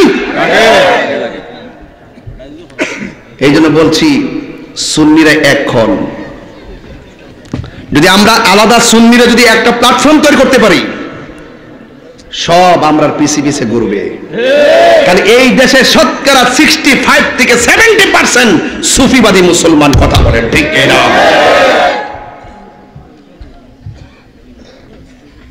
আর বাক থাকতে পারবেন? এই পর্যন্ত 89টা মাজারে আগুন দিছে, 144টা মাজার ভাঙছে। এর উদ্দেশ্য কি জানেন? এগুলো সব বুড়াই দিব, এগুলো সব ইবনু আব্দুল ওহাব নাজদির প্রেতাত্মা। এও তো বাংসিল চলছে। আমি বলছি, এদিনে বলছি যে ইট পাথর ভাঙ্গা লাভ নাই, যে রোজাটা আছে ওই রোজাটা ভাঙ্গো। যে রোজা মুবারকের জায়গাটা আছে শাহজালালের, ওই জায়গাটা ভাঙ্গা দেখো ভিতরে কি আছে। হেমাতে একটা ডিল মেরে দূর মারো কিল লেগে, হেমাতে একটা ডিল মেরে দূর মারো কিল লেগে, চুরির মতন সুযোগ পেয়ে ঢুকে জায়গা বাইরে বাইরে আবার গরু ছাগল চুরি করে লয়ে যাবো।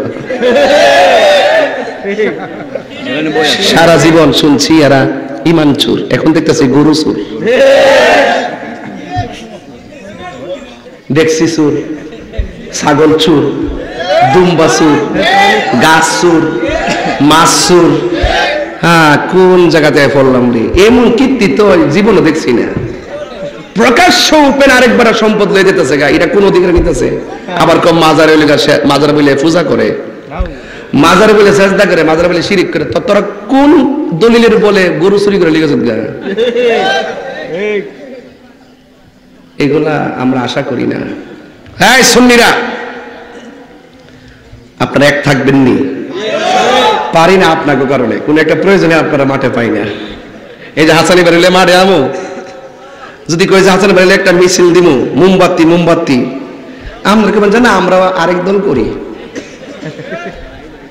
ইমান আকীদার প্রশ্ন আছে কিনা? আরে ইমান আকীদার প্রশ্ন আছে কিনা? তো হাসানি সাহেব যদি কথা বলেন, এই সুন্নিতের কথা তো বলবেন। তো সুন্নি যদি আমাদের কাছে শ্রেষ্ঠ হয়ে থাকে, সবকিছুর ঊর্ধ্বে ওনাকে সমর্থন দেওয়াটাই ঈমান। কথা কোন ঠিক কিনা? উনি তো হক কথা বলবেন, হকের পথে থাকতে হবে না? আমরা পারি না, ট্রেডিশনটা ভিন্ন দিকে গেছে গা। আমরা ওই নেতারে ভালোবাসি যে এই নেতা সুন্নিয়তকে ভালোবাসে। আমার জীবনে দেখবেন আমি বেশিরভাগ মাহফিল করছি সব সুন্নি নেতাদের সাথে। তাহলে আল্লাহর ওলি মাজার যারা ভাঙতেছে, এটা কি ভালো সংস্কৃতি? এটা ধ্বংস আছে না নাই? এই পোলা পান্ডিত তোরা যে কোন তাইলে ঘুরতেছ তোরই জানোস, ভিডিও করতেছ তোর বেটা। হ্যাঁ ভিডিও করে। আল্লাহু আকবার জোরে কর। দেখি তো জিহাদের মাঠে পাওয়া যায় বলে আপনারা রে। এটা একটু দুইটা হাত সোজা করেন না, দুইটা হাত সোজা করেন না, একটা সোজা করেন। তাকবীর, নারায়ে তাকবীর, নারায়ে রিসালাত, আহলে সুন্নাত ওয়াল জামাত জিন্দাবাদ। তাইরি সব এগিয়ে চলুন, তাইরি সব এগিয়ে চলুন। আমি মনে করি তাকবীর। আচ্ছা আমি মনে করছি রোজা বুঝি ধরছে, ওখান দিয়ে যে রোজার মধ্যে আরো কণ্ঠ বাড়ছে, এর মানে বোঝা যায় রোজা একটি আধ্যাত্মিক চিকিৎসার নাম। কথা কন ঠিক না বেটে? রোজা রাখলে কিন্তু ডায়াবেটিসের রোগীরা জিজ্ঞেস করবেন রোজা রাখলে কেমন লাগছে, কইব যে এত খাওয়ান খাইলাম 12 মাসের মধ্যে রমজান মাসে বেশি খাইও শরীরটা সুস্থ লাগছে। কথা কন ঠিক না বেটি? তো রোজা শুধুমাত্র রোজা না, এটা একটা আধ্যাত্মিক চিকিৎসার নাম। কথা বলেন ঠিক না? হ্যাঁ, এই জন্য রোজাদারের মুখের দুর্গন্ধ আল্লাহর কাছে মেশকে আম্বরে চাইতে আর সুগন্ধ। এই রমজান মাসে যুদ্ধের দামামা বেজে গেল, এই রমজান মাসে যুদ্ধের দামামা বেজে গেল। আমার নবী হলো সেনাপতি, আমার নবী আপনার নবীর পিছনে 313 জন সাহাবী রওনা হয়ে গেছে। যুদ্ধ যখন শুরু হয়ে গেল, সাহাবায়ে কেরাম জিজ্ঞাসা করে, ইয়া রাসূলুল্লাহ, ইয়া হাবিবাল্লাহ, নবী গো, আমরা যেই জায়গায় দাঁড়িয়েছি, কাফেররা যে জায়গার মধ্যে দাঁড়িয়েছেন, আমি আমার আম্মাকে নিয়ে সেই মাঠটা দেখে আসছি। আলহামদুলিল্লাহ, আমি আমার আম্মাকে নিয়ে সেই মাঠে গিয়েছি। ওই মাঠের মধ্যে গিয়ে মাঠটা দেখেছি, এমন একটা জায়গা দেখেছি যেই জায়গার মধ্যে 14 জন সাহাবী যে শহীদ হয়েছেন তালিকা দেখা যায়। আর এমন একটা বালুর মাঠ দেখেছি যেই বালুর মাঠে আমার আল্লাহ আসমান থেকে ফেরেশতা নামাইয়া মুসলমানদের পক্ষের সৈনিক বানিয়ে দিয়েছে। আল্লাহ সাহায্য এখনো আছে না নাই? ডাকার মতো ডাকলে ইনশাআল্লাহ পাওয়া যাবে। কথা বলেন ঠিক কি না? এরপরে আমার নবী ডাক দিয়ে বলে, সাহাবীরা কোনো অসুবিধা আছে কিনা? সাহাবায়ে কেরাম ডাক দিয়ে বলি, ইয়া রাসূলুল্লাহ, নবী গো, কাফেররা যেখানে দাঁড়াইছেন তাদের পিছন দিক দিয়ে সূর্য উঠেছে, আর আমরা যেই জায়গার মধ্যে দাঁড়াইলাম ওই জায়গার মধ্যে সূর্যটা আমাদের চোখের বরাবর উঠেছে। ওরা যখন আমাদেরকে পাথর দেয় আমরা সূর্যের আলোর কারণে দেখি না, ওরা যখন আমাদেরকে তীর মারে সূর্যের আলোর কারণে আমরা দেখি না। সাহাবায়ে কেরাম বলে আমরা নবীর কাছে সমস্যাটা জানাইতে দেরি, আমার নবী দুইটা হাত আমার আল্লাহর কাছে বাড়ায় দিলেন। আমার নবী হাতটা মুবারকটা বাড়াইতে দেরি রে ও পতনসারের বাবা। সাহাবায়ে কেরাম বলেন আমার আল্লাহ ওই সূর্যের মুখে মেঘমালা দিয়া ছায়া দিয়ে দিছি। আরো বড় করে বলেন না সুবহানাল্লাহ। এরপরে সাহাবায়ে কেরাম তে কইল রোজা, এবার চোখের মধ্যে ছায়া লাগলো, আর এই দিক দিয়া সাহাবীরা যুদ্ধ শুরু করলো। কিন্তু সাহাবীরা দেখতেছেন একের পর এক সাহাবীরা শহীদ হয়ে যাইতেছেন। আমার নবী ডাক দিয়ে সাহাবীরা কি হালচাল? সাহাবায়ে কেরাম ডাক দিয়ে ইয়া রাসূলুল্লাহ মেঘমালা দিয়ে ছায়া হয়েছে বটে, কিন্তু কাফেররা যে জায়গার মধ্যে দাঁড়াইছে ওই জায়গাটা হলো শক্ত মাটি, আর আমরা যে জায়গার মধ্যে দাঁড়াইলাম এই জায়গাটা হলো বালু মাটি। এই জন্য বালুর মধ্যে যখন আমরা ঘোড়া নিয়ে দৌড় দেই তখন ধুলাবালিগুলা যখন উঠে আমাদের এই জায়গাটা অন্ধকার হয়ে যায়, আর ওরা উপর থেকে আমাদেরকে যেইভাবে তীর মারে ওই তীর এসে আমাদের গায়ের মধ্যে লেগে যায়।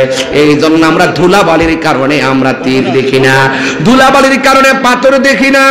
এই কথা বলার পর আমার নবী আপনার নবী দুইটা হাত আল্লাহর কাছে, হাত মুবারক আল্লাহর কাছে বাড়ায় কে আল্লাহ ধুলাবালির কারণে সাহাবীরা যেমনে শহীদ হয়ে যাইতেছে এরা যদি এমন ভাবে শহীদ হয়ে যায় গো আল্লাহ হকের পতাকা আকাশে উড়াইব কে? আমার বন্ধুরি এবার আমার নবী আপনার নবী রহমাতুল লিল আলামিন যখন দুইটা হাত মুবারক আল্লাহর কাছে বাড়ায় দিলেন, সাহাবায়ে কেরাম বলেন আমার নবী হাত মুবারক বাড়াইতে দেরি, সাথে সাথে আমার আল্লাহ আসমান থেকে মুষলধারে বৃষ্টি নামায় দিছে। আমাদের যেই জায়গাটা ধুলাবালির জায়গা ছিল ওই জায়গাটাকে আমার আল্লাহ শক্ত করে দিলেন বৃষ্টি দিয়া, আর কাফেররা যেই জায়গার মধ্যে দাঁড়াইছে এই শক্ত জায়গাটারে আমার আল্লাহ পিছলা বানায় দিছে। ওরা ঘোড়া নিয়েও দাঁড়াইতে পারে না, পাহাড় নিয়েও দাঁড়াইতে পারে না। আমাদের জন্য আমার আল্লাহ অনেক সহজ করে দিয়েছে। আপনারা জবান খুলে বলেন সহজ জায়গাটা কঠিন বানাইছে কে? আর কঠিন জায়গাটারে সহজ বানাইছে কে? এই জন্যই তো আমার আল্লাহ বলেন ওয়া মাকারু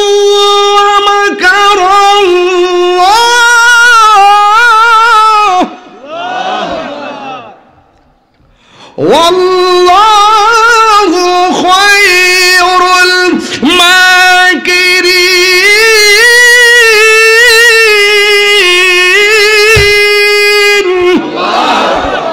আল্লাহু আকবার বলেন।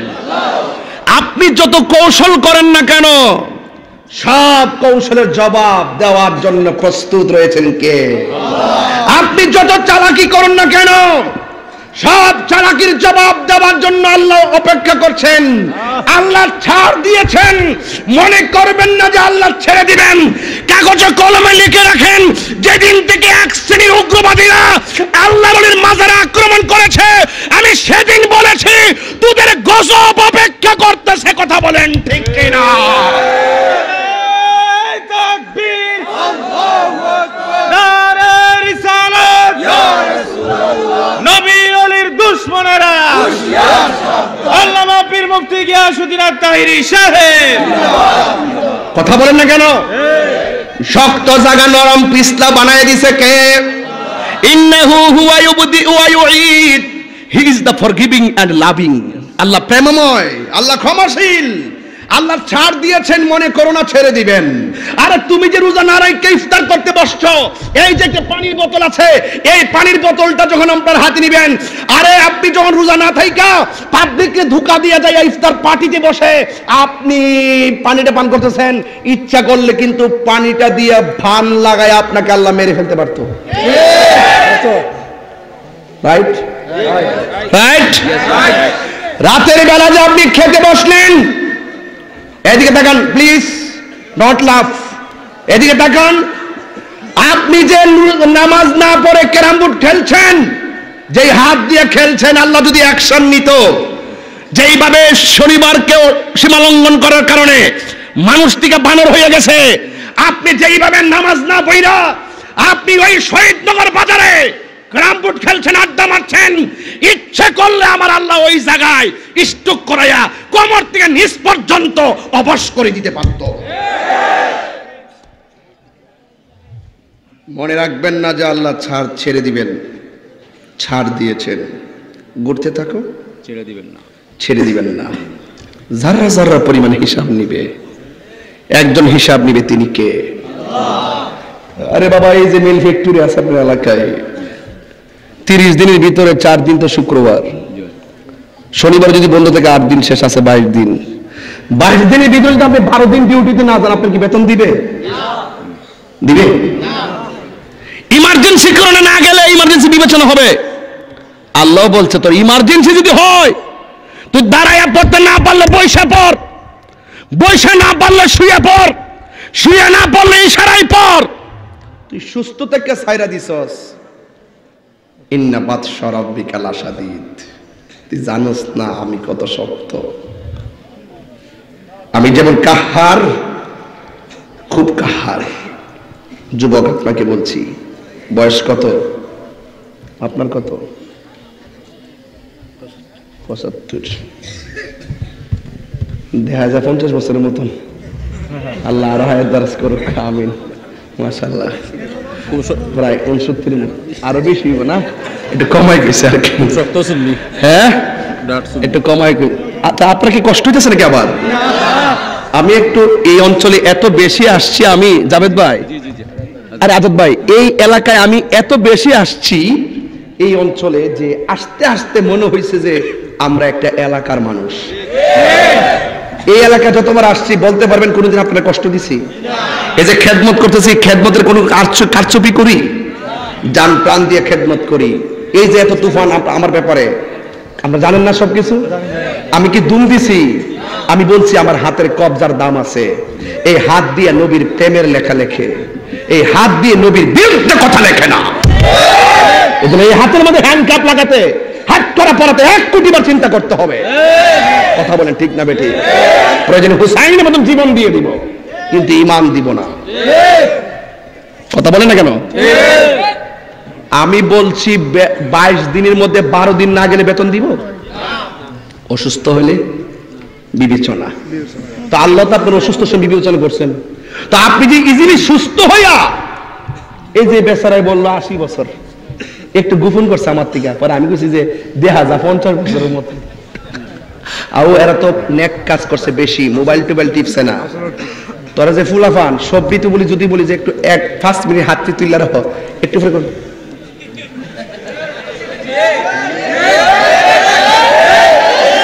কিরে জানেননি কি এলাকা খুলে নিছেন?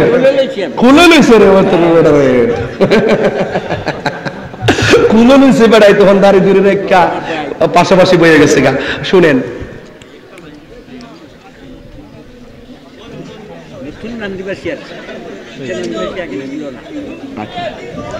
হাত তোলেন। যদি বলি 10 মিনিট রাহেন করবেন, নামান নামান নামান নামান নামান নামান নামান। এই যে কিরে জানেননি, ওই মোবাইল টিপে পোল্ট্রি মুরগি, ফরমালিন, হাড্ডির জোড়া যারা সব শেষ। দেখেন আমি ওনারা কি কি কি কি কেন বয়সটা জিগাইছি, হাসানি ভাই এটা ভাঙ্গা দিয়া যায়। বয়সটা জিগেছি এই জন্য, ওনার বয়স হলো 70। ধরেন না 70টা ধরছি, বাজে রাগ করে নো, 80 ধরতাম। আচ্ছা 80-80-র মধ্যে মনে করেন শেষ যে 60-এর পরে যে বয়সটা, এটা কি 30 আর 32 বছর সময় যেইভাবে দৌড়াদৌড়ি করছে, যে জায়গা গেছে, ওই টাইমটাতে যাওয়ার সুযোগ পাইছে, শক্তি পাইছে। এই টাইমে বয়স্ক মানুষগুলো শিশুর মতন, এদের গুনাহ কম, গুনাহ। আচ্ছা, ওনার বয়সে যে প্রথম যে 10 বছর ছোট ছিল, এই টাইমে কি গুনাহ সুযোগ পাইছে? তো ও চেয়ারম্যান সমাইছে না, সামনে না জ্বর উঠছে নি। আল্লাহ আল্লাহ আল্লাহ শেফা করুক, আল্লাহ শেফা করুক।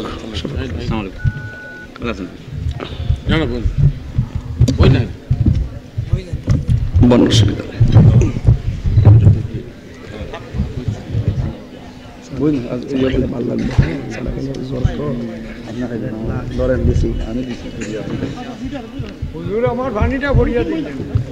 ফানিটা ফরিয়ে দিন পরে।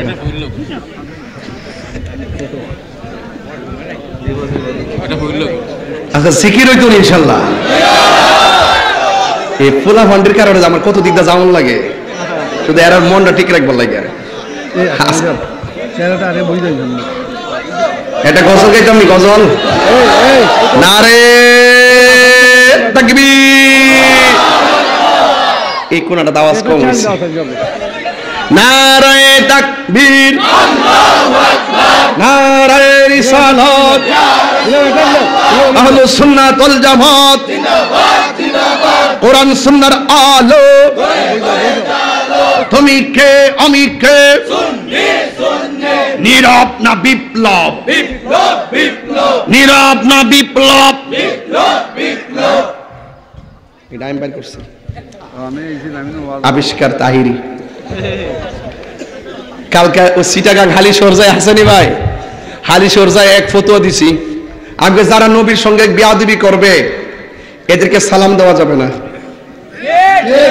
এদের কাছে মাইয়া বিয়াদন যেত না, এদের সাথে আত্মীয়তাকরণ যেত না।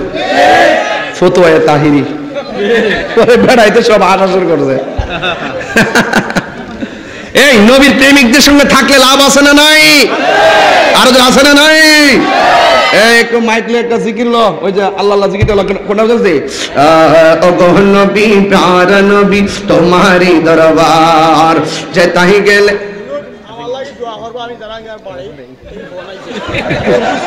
অসুস্থ।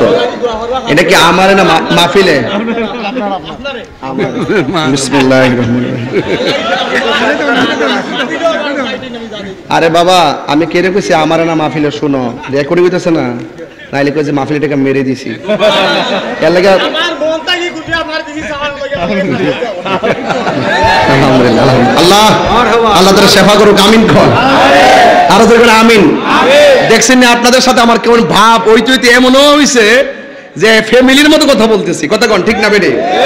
আবার যখন অন্য কোথাও যাই দেখছেন না কেমনে যাই, আবার এখানে অ্যাকশন অ্যাকশন চলে। মারহাবা জোরে গন। ভালোবাসা থাকলে অনেক কথাই শেয়ার করা যায়, কথা বলেন ঠিক কি না? তাহলে একটু ও গো নবী প্যারা নবী তোমারি দরবার,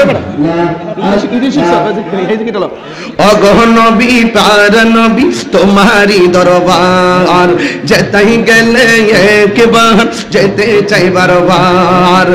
কেন কথা লাগাচ্ছি বলি, আমি যখন আসতেছি কমলগঞ্জ পারিসে পড়তে আমাদের মুকিত হাসানি ফোন দিছে, আপনার ভাই আমার সংগঠনের সভাপতি মুকিত মদিনা শরীফ এই মাত্র নবী পাকের রওজা মুবারকের সামনে আছে, আলহামদুলিল্লাহ কোন। ওখান থেকে আমাকে ফোন দিছে, ফোন দিয়ে বলতেছে হুজুর আমি এই মাত্র আল্লাহর হাবিব সাল্লাল্লাহু আলাইহি সাল্লামের রওজা মুবারকের সামনে আছি, আপনার সালামটা পৌঁছাচ্ছি। তখন সে বলতেছে ইয়া রাসূলুল্লাহ, আল্লামা মুফতি গিয়াসউদ্দিন তাহির হুজুরের পক্ষ থেকে আমি অধম আপনার কদম মুবারকে, নুরানি কদম মুবারকে সালামটা পৌঁছাচ্ছি, আপনি কবুল করেন। বিশ্বাস করবেন আমার হৃদয়টা আলোকিত এবং অত্যন্ত এত কষ্ট আর এত আফসোস আর এত মনটা চলে গেছিল সেই দিকে। আল্লাহু আকবার বলেন না কেন? তো আল্লাহ পাক যেন আমাদের সবাইকে তার উমরার সাথে যেন আমাদের সকলকে কবুল করে, বলেন আমিন। এই জন্য বলেন ও গো নবী প্যারা নবী তোমারি দরবার যেতাই গেলে একবার যেতে চাই বারবার। দু জাহানে চলে নবী তোমার জমিদারি, দু জাহানে চলে নবী তোমার জমিদারি। আল্লাহ সব কিছুর মালিক, আল্লাহ সব কিছুর মালিক, তুমি বন্টনকারী, আমরা নবীর ভিখারি। আমরা রে আমরা কার ভিখারি, আমরা রে আমরা কার ভিখারি, আমরা আরে ও গো নবী প্যারা নবী তোমারি দরবার যেতাই গেলে একবার যেতে চাই বারবার। দু জাহানে চলে নবী তোমার জমিদারি, দু জাহানে চলে নবী তোমার জমিদারি। আল্লাহ সব কিছুর মালিক, আল্লাহ সব কিছুর মালিক, তুমি বন্টনকারী, আমরা নবীর ভিখারি। তোমার ক্ষমতা চলে আসমানে শুধু জমিনে নয়, তোমার ইশারায় মাগরিব হতে উল্টায় আসর হয়। তোমার ক্ষমতা চলে আসমানে শুধু জমিনে নয়, তোমার ইশারায় মাগরিব হতে উল্টায় আসর হয়। তোমার মুজেজারে কথা কি শেষ করিতে পারি,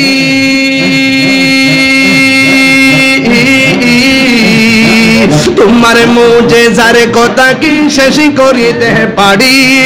খেজুর গাছের ডাল হয়ে যায়, খেজুর গাছের ডাল হয়ে যায় ধারালো তরবারি।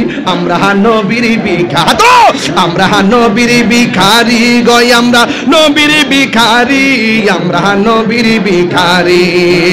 ও গো নবী প্যারা নবী তোমারি দরবার, যেতাই গেলে একবার যেতে চাই বারবার।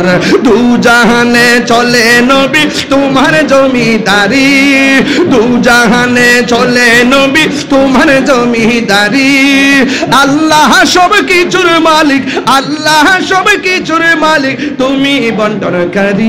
আমরা নবীর ভিখারি, আমরা নবীর ভিখারি, আমরা নবীর ভিখারি, আমরা নবীর ভিখারি, আমরা নবীর ভিখারি, আমরা নবীর ভিখারি। ও গো নবী প্যারা নবী তোমারি দরবার, যেতাই গেলে একবার যেতে চাই বারবার। দু জাহানে চলে নবী তোমার জমিদারি, দু জাহানে চলে নবী তোমার জমিদারি। আল্লাহ সব কিছুর মালিক, আল্লাহ সব কিছুর মালিক, তুমি বন্টনকারী। আমরা নবীর ভিখারি, আমরা কার ভিখারি, আমরা কার ভিখারি, আমরা নবীর ভিখারি। হাই রে আমার নবী কই সাহাবীরা গো আর সমস্যা আসেনি। সাহাবায়ে কেরাম কয় নবী গো একটা সমস্যা আছে। কয় কি? কয় আমরা দেখতেছি আমাদের চাইতে তাদের সংখ্যা কম না বেশি? আর জোরে কম না বেশি? এমন বেশি। ও বন্ধুরে, এবার এই মুহূর্তে একটা সাহাবী আসছেন আমার নবীর কাছে, আয়েশা ডাক দিয়ে কি ইয়া রাসূলুল্লাহ নবী গো, ও মায়ার নবী দয়ার নবী, আমি আসছিলাম আপনার সঙ্গে যুদ্ধ করার জন্য। আপনার নেতৃত্বে যুদ্ধ করতে করতে এমন একটা পর্যায়ে গেলাম, হাতে দুইটা তলোয়ার দিয়া তীর মাইরা আমার দুইটা চোখ তারা জুলাইয়া দিছে, আমার দুইটা চোখ ঝুল্লা গেছে। আমি মাত্র এই যুদ্ধের ময়দানে এসেছি, আমার দুইটা চোখ ঝুল্লা গালের উপরে এসে গেছে। ইয়া রাসূলুল্লাহ আমি হয়তোবা যদি আল্লাহ আমার হায়াতে বেঁচে রাখে আমি বেঁচে থাকবো। ইয়া রাসূলুল্লাহ নবী গো, যদি যতদিন বাইচা থাকবো আমার চোখ যদি না থাকে গো, আমি কার চেহারা দেখে আমার জ্বালানি পাবো? আমি তো আপনারে দেখতে পারবো না। ইয়া রাসূলুল্লাহ নবী গো, ও মায়ার নবীজি, আমি আপনার কাছে একটা ফরিয়াদ করি, মেহেরবানি করে আমার চোখ দুইটা ভালো করে দেন। এই কথা বলার পরে আমার নবী ডাক দিয়া কয় কাতাদা, তোমার চোখ যুদ্ধের ময়দানে ঝুলে গেছে, তোমার চোখ দুইটা যে ঝুলে গেছে আমি দেখতেছি। তুমি যে চোখ দুইটা ভালো করার জন্য প্রস্তাব করলা আমি শুনেছি, তবে তোমার কাছে আমি জানতে চাই তুমি কি চোখ চাও না জান্নাত চাও? আমরা পতনসারের মানুষের কাছে যদি কেউ এসে বলতো চোখ চাও না জান্নাত চাও, আমরা সবাই জান্নাত চাইতাম। কিন্তু নবীর সাহাবী হযরতে কাতাদা রাদিয়াল্লাহু তাআলা আনহু ডাক দিয়ে কয় ইয়া রাসূলুল্লাহ নবী গো, ও মায়ার নবী দয়ার নবী, আমি দুইটা চোখ চাই। রাবিয়া বসরিরে প্রশ্ন করছিল, রাবিয়া তুমি কি জাহান্নাম চাও না জান্নাত চাও? রাবিয়া বসরি বলছিল আমি জাহান্নামের আগুনে ডরাই না, আমি জান্নাতের আশাও করি না, আমি জান্নাতের মালিকের পাগল। মালিক যদি আমার হয়ে যায় জাহান্নাম আমি ডরাইতাম কেন? জাহান্নাম আমারও ডরাইবো। হ্যাঁ বুঝুনি প্রেমিকের কথা কেমন হয়? আমরা তো প্রেম বুঝি না, প্রেমিকের কথা কি হয়? আমি জান্নাত চাইতাম কি লেগে, মালিক যদি রাজি হয়ে যায় জান্নাতের হুর গিলমান তো আমার নেওয়ার জন্য এমনি পাগল হয়ে যাবে। বড় করে বলেন না সুবহানাল্লাহ, আর যখন আল্লাহু আকবার।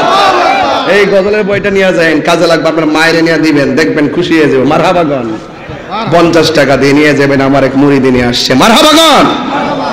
তাইলে আপনারা বলেন তো দেখি, এই কাদাদারে ডাক দিয়ে, কাদাদা তুমি কি চোখ চাও না জান্নাত চাও? কাদাদা কয় চোখ চাই। আল্লাহর হাবিবের হাত মুবারকে থুতু মুবারকটা লাগাইয়া এইভাবে চোখের চোতের পাশে লাগাইয়া ঝুলন্ত চোখটাকে উঠাইয়া নিয়ে চোখের গোড়ায় লাগাইয়া দিছেন। আরো বড় করে বলেন না সুবহানাল্লাহ। অপন্দরে গভীর মনোযোগ মহব্বত নিয়ে বসে যান। ওই কাতাদা রাদিয়াল্লাহু তাআলা আনহু ডাক দিয়ে বলে, নবী গো, আমি চোখ চাই। আল্লাহর হাবিব থুতু মুবারক, নবীর থুতু মুবারক আর আমাদের থুতু কি এক নাকি?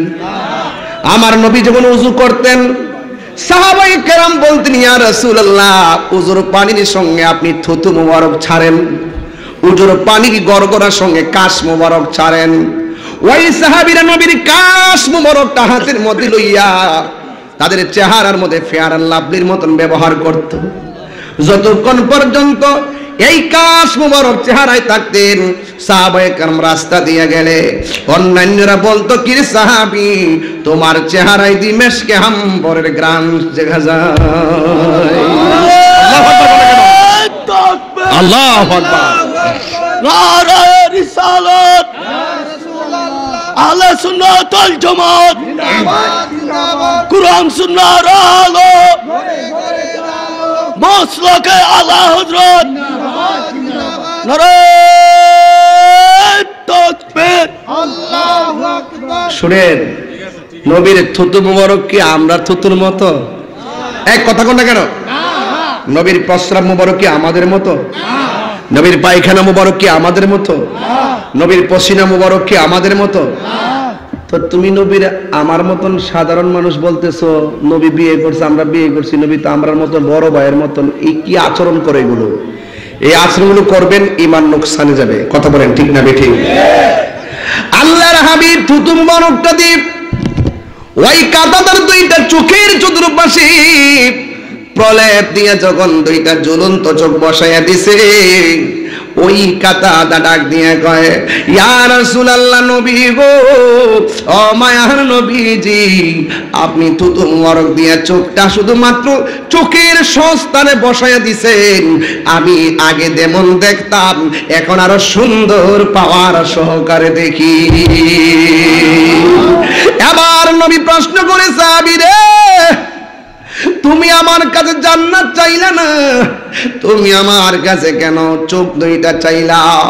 এবার কাতাদা রাদিয়াল্লাহু তাআলা আনহু ডাক দিয়ে বলে, ইয়া রাসূলুল্লাহ, নবী গো,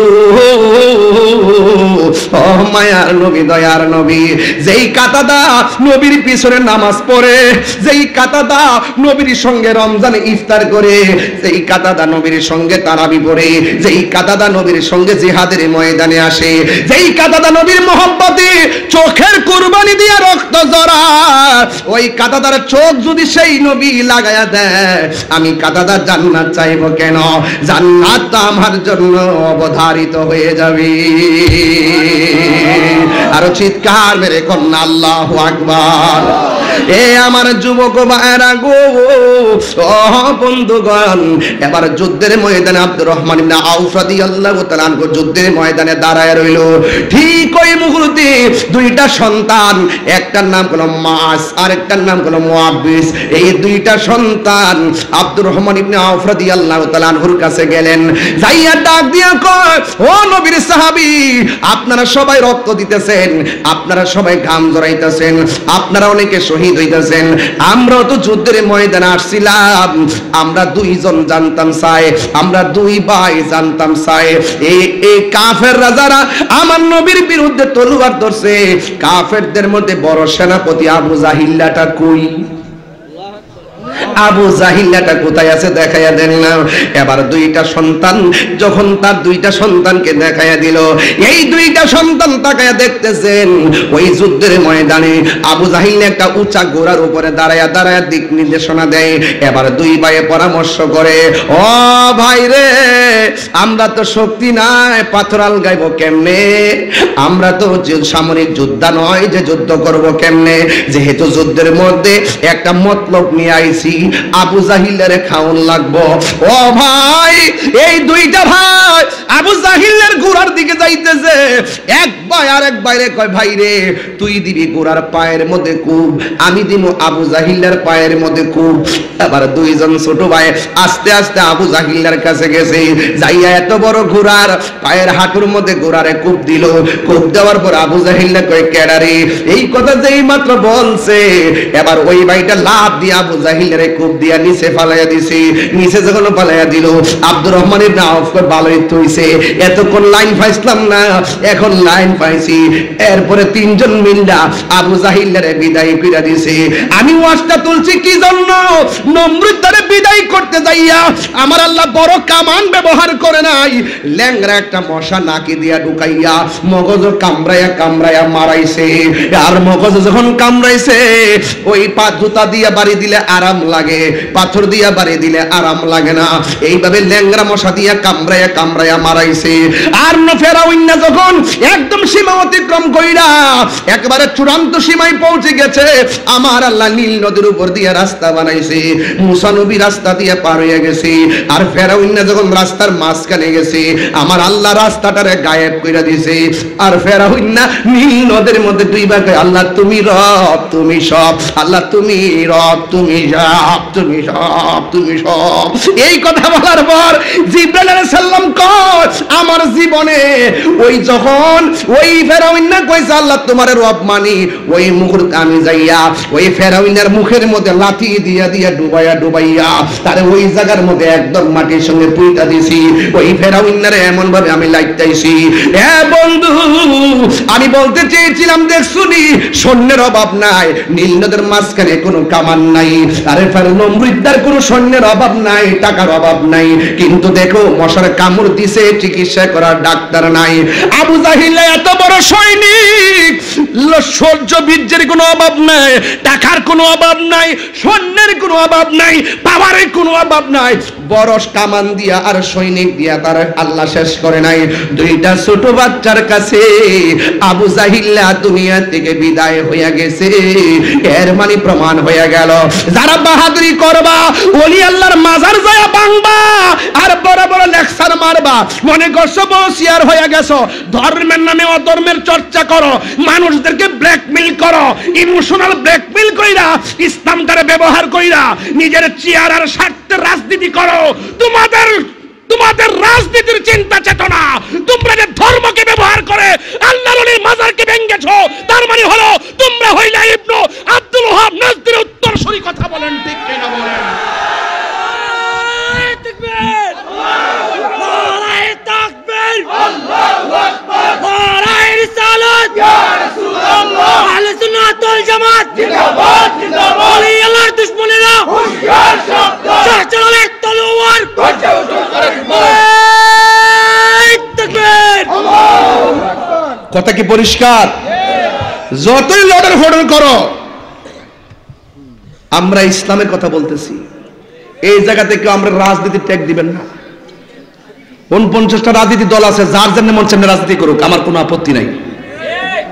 যখন আপনি রাজনীতি করতে যাই ধর্মের মূল আদর্শের মধ্যে আঘাত করবেন, যেহেতু আমরা ধর্মের চর্চা করি, ধর্ম নিয়ে গবেষণা করি, ইসলাম একটি শান্তির ধর্ম, 49টা রাজনীতি দল সঠিক ইসলামের মেসেজ লালন করতে হবে। আপনি যখন ভিন্ন একটি এজেন্ডা বাস্তবায়ন করে ইসলামের মৌলিক আদর্শকে দাফন করে মানুষদেরকে বিভ্রান্ত করবেন, ওই সমস্ত মানুষদেরকে বিভ্রান্তের হাত থেকে বাঁচাতে গিয়ে আমরা ধর্মীয় যুদ্ধ হয়ে মাঠে অভ্যুত্থান করবো। কথা বলেন ঠিক? এটাই হলো বদরের রমজানের চেতনা। যে ঘটনাটা বলছি, এই ঘটনাটা রমজান হয়েছে, এ আবার 70 রমজান হয়েছে। কত রমজান? কতই রমজান? 70 রমজান হয়েছে। বদর দিবস আল্লাহু আকবার কর না কেন? আমাকে কেউ ট্যাগ লাগাবেন না, ট্যাগের রাজনীতি তাহিরি করে না। আল্লাহ কাউকে ক্ষমতা দেয়, কাউকে নেয়, এটা কোরআনে আছে। কথা বলেন ঠিক কিনা? কেউ আসবে কেউ যাবে, কিন্তু আমি যখন দেখব ইসলাম শান্তির ধর্ম, মুস্তাফার আদর্শকে দাফন করার নীল নকশা আঁকা হবে। কে কি বলবে জানি না, কিন্তু আমি ঘরে বসে থাকবো না। এই কথাগুলোকে আমি নতুন বলি, আগেও বলছি কিনা? আগেও বলছি কিনা? এমনি কি আপনারা আমাকে পছন্দ করেন? আমরা খাজা বাকিবিলার উত্তরসূরি, আমরা আল্লামা শহীদ ফারুকের উত্তরসূরি, আমরা ইমাম হুসাইনি চেতনায় কথা বলি, আমরা লাল চক্ষুকে ভয় পাই না, কারণ আমাদের চোখের মধ্যে আছে মদিনার সবুজ গম্বুজের দৃশ্য। কথা বলেন ঠিক কিনা? এগুলো আমি কিছুই মনে করি না। আমি একবার বলছি, বারবার বলছি, সর্বোচ্চ জায়গায়ও বলছি, যতটা মাজার ভাঙছে প্রত্যেকটা মাজার বানায় দেন। যে সুর বাটফার গুলো মাজার গুলো ভাঙছে, ভিডিও গুলো আমার কাছে সংরক্ষণ, আমার কাছে আছে 89টা মাজার ভাঙচুর সুরদের ভিডিও, এগুলো সব ল্যাপটপে তৈরি দিছি। সুরারা যে ভাঙছে সব ল্যাপটপে রাখছি, কান্ডা দইরাই না বিচার করুন, কান্ডা দইরা তোর কোন বাপে পাঠাইছে বাংলার জন্য, সে বাপের নাম করলে তোর সাইরা দিমু। কথা কোন ঠিক না বেটি? সাহসটা কত বাবা! শাহজালাল, যেই শাহজালাল ইয়ামুন রহমতুল্লাহ 360 আউলিয়া না আসতে পারা, দুটি কাপড় ভর্তি পারা, এই শাহজালাল ইয়ামুন রহমতুল্লাহ আয়েশা আমাদেরকে ইসলামের রূপরেখা আমাদের সামনে তুলে ধরছেন। সে শাহজালালের মাজার বাংলার দুঃসাহস তোর কে দিছে? সুন্নিরা এই জায়গায় এক থাকবেন, এরপর আপনার যেদিকে দিকে যান আমার আপত্তি নাই। মৌলিক জায়গা হলো ইমান, ঠিক কিনা? বুট একদিন, ইমান প্রতিদিন, ইমান প্রতিদিন এই জায়গায় চেক দিয়ে রাখতে হবে, যেগুলো দুশ্মন যাতে আমাদের ইমানকে লুণ্ঠন করতে না পারে। কথা বলেন ঠিক না ঠিক? তবে একটা কথা আমি বলি, ওই যে কথাটা বলে ফেলি, এটা মসজিদে একটা উজুখানা মনে আছে, ওই তুমি এই উজুখানাটা একটু করে লেতিব বাজান, কয়ও এই উজুখানাটা করে লেতিব, শান একটা না তিনটে হইব, টাকা দিতে নি আস্তে জিকির হইতো না ইনশাল্লাহ।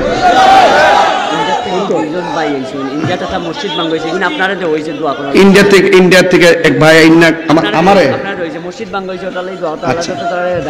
আল্লাহ যেন ইন্ডিয়ার মুসলমান থেকে হেফাজত করে, আমিন কোন। অনেকে আমারে কত কথা কয়, আমি যে কত বক্তব্য দিলাম জীবনে, এই বক্তব্যগুলো মাথা ঢুকে না। এই যে রাখাল রাহান আল্লাহর সামনে কটূক্তি করছে, আমি প্রথম প্রতিবাদ করছি, কিন্তু কিছু কিছু লোকদেরকে আর মাঠে এখন দেখা যায় না। এই যে 8 বছর বাচ্চারা দর্শন করছে, এখন আর কাউর মাঠে দেখা যায় না। এই যে ফিলিস্তিনে এত বড় বর্বর হামলা চালাইছে রমজান মাসে, এখন কাউকে দেখা যায় না। কথা কোন ঠিক না বেঠিক? জাতির কাছে পরিষ্কার, তোমরা যে ধোঁকাবাজ। কথা কোন ঠিক কিনা? আস্তে, আমি ইমানি চেতনায় কথা বলতেছি, ঠান্ডা থাকার কোনো রাস্তা নাই। বলেন, বদরের যুদ্ধে মুসলমানরা হারছে না জিতছে? কাফেররা কজন মরছে? 70 জন। কয়জন মরছে? কাফেররা কয়জন বন্দী হয়েছে? 70 জন। মুসলমানরা শহীদ হয়েছে 14 জন। এই যুদ্ধ থেকে ফেরার পথে সাহাবীরা খুব ক্লান্ত, ইয়া রাসূলুল্লাহ খুব তৃষ্ণা লাগছে। রাসূল বলেন, এই কূপ থেকে পানি পান করো। কূপ থেকে পানিটা মুখে দিছে, দেওয়ার পরে দেখতেছে লবণাক্ত লাগে, দুর্গন্ধ লাগে। এই কূপটা আমি দেখেছি, কূপের পাশে আম্মারে নিয়ে আমি নামাজ পড়ছি, পরে সাদা এই বক্স দিয়া পানি নিয়ে আইছি বাংলাদেশে। তো রাসূল পাক সাল্লাল্লাহু আলাইহি ওয়াসাল্লাম বলতেছেন, সাহাবীরা তোমরা এই কূপ থেকে পানি পান করো। সাহাবাইকরা মুখে পানি দেওয়ার পরে দেখে লবণাক্ত, দুর্গন্ধ। আরেক রিওয়ায়াতে পাইছি যে নবী যে সাহাবাদেরকে নিয়ে এই দিক দিয়ে আসবে, কাফেররা ষড়যন্ত্র করে এটার মধ্যে বিষ মিশাই রাখছে যেন সাহাবারা ক্ষতিগ্রস্ত হয়, চালাকি কইরা। কারণ এখন তার অ্যাভেলেবেল টিউবওয়েল ওখানে ছিল না, বিশেষ বিশেষ কূপ ছিল, সেখান থেকে মানুষ পানি সংগ্রহ করত। তো আল্লাহর হাবিব যখন শুনলেন যে এটার ভিতরে লবণাক্ত আর দুর্গন্ধ লাগে, তখন আল্লাহর হাবিব এইভাবে নবীর থুতু মুবারকটা কূপের মধ্যে দিয়েছেন। সাহাবে কেরাম কই, ইয়া রাসূলুল্লাহ এত স্বাদের পানি কোনদিন জিহ্বা লাগে নাই। এই কূপটার নাম হলো বীরে শেফা। নাম কি? বীর বিরে শেফা। বিরুন মানে কূপ, বিরুন মানে কি? শেফা মানে আরোগ্য। এই কূপের পানি পান করলে আপনার রোগ ভালো হয়ে যাবে। সুবহানাল্লাহ। হজ উমরা করবেন, এই জিনিসগুলো বাচ্চা বাচ্চা বের করবে। এই জন্য সুন্নি মুবাল্লিগদের সাথে হজে যাইবেন, গেলে এগুলো দেখতে পারবেন। এরপরে এই কূপের নাম হলো বিরে শেফা, শেফার কূপ, ঠিক না? তো এই পানিটা, এই পৃথিবীর মধ্যে দুইটা কূপের পানি, এই পৃথিবীতে তিনটা জায়গার পানি সব চাইতে বিশুদ্ধ বৈজ্ঞানিক দৃষ্টিতে। এর মধ্যে এক নম্বর কূপ হইল জমজমের কূপ। এক নম্বর কূপ কি? জমজম। দুই নম্বর হলো বীরে শাফা, তিন নম্বর হলো বীরে রাওয়াহা। জোরে কোন সুবহানাল্লাহ। আল্লাহ আমাদের সকলকে এই পানি পান করার তৌফিক দান করুন, আমিন কোন। তো এই মসজিদের একটা উযুখানা হবে। জিকিরের আগে, কয়েকটা শান গাওয়ার আগে আপনাদের কাছে অনুরোধ করব, কেউ উঠবেন না। এ ছেলে, আপনি বসতেছেন, শুনবা এটা? ইনশাল্লাহ ইনশাল্লাহ ইনশাল্লাহ বলবো, একটু বসো বসো, আমি বলবো ইনশাল্লাহ বলবো। আপনারা আমাকে নরম পাইছেন তো, এই জন্য যা মন চা তাই কন কন কন। এটা পরে আমার একটু বুঝালো রাখ, ফেসবুকে দিছি ধরুম ধরুম, এখন না, এখন না ধরুম, এটা অন্য প্রক্রিয়া ধরতেছি। এই বাবা, এই এই গোলাপি বসো, আস্তে যাওয়া যাবে না, সামনে ঈদ না, ঈদের একটা আনন্দ আছে না। মারহাবা কোন গেলে গে। একটা লোক বললেন, হুজুর আমি উযুখানার জন্য লিখতেছে। ও আপনি রাইটার? আমি জয়েন্ট সেক্রেটারি মসজিদ। ও আচ্ছা আচ্ছা, আপনি আলোচনাটা আমাদের ইউনিয়ন সেক্রেটারি। ইউনিয়ন সেক্রেটারি, আচ্ছা বল, মাশাআল্লাহ ফিগার। একটা লোক দেন, হুজুর আমি উযুখানার জন্য 50,000 টাকা দিব। উযুখানার জন্য 50,000।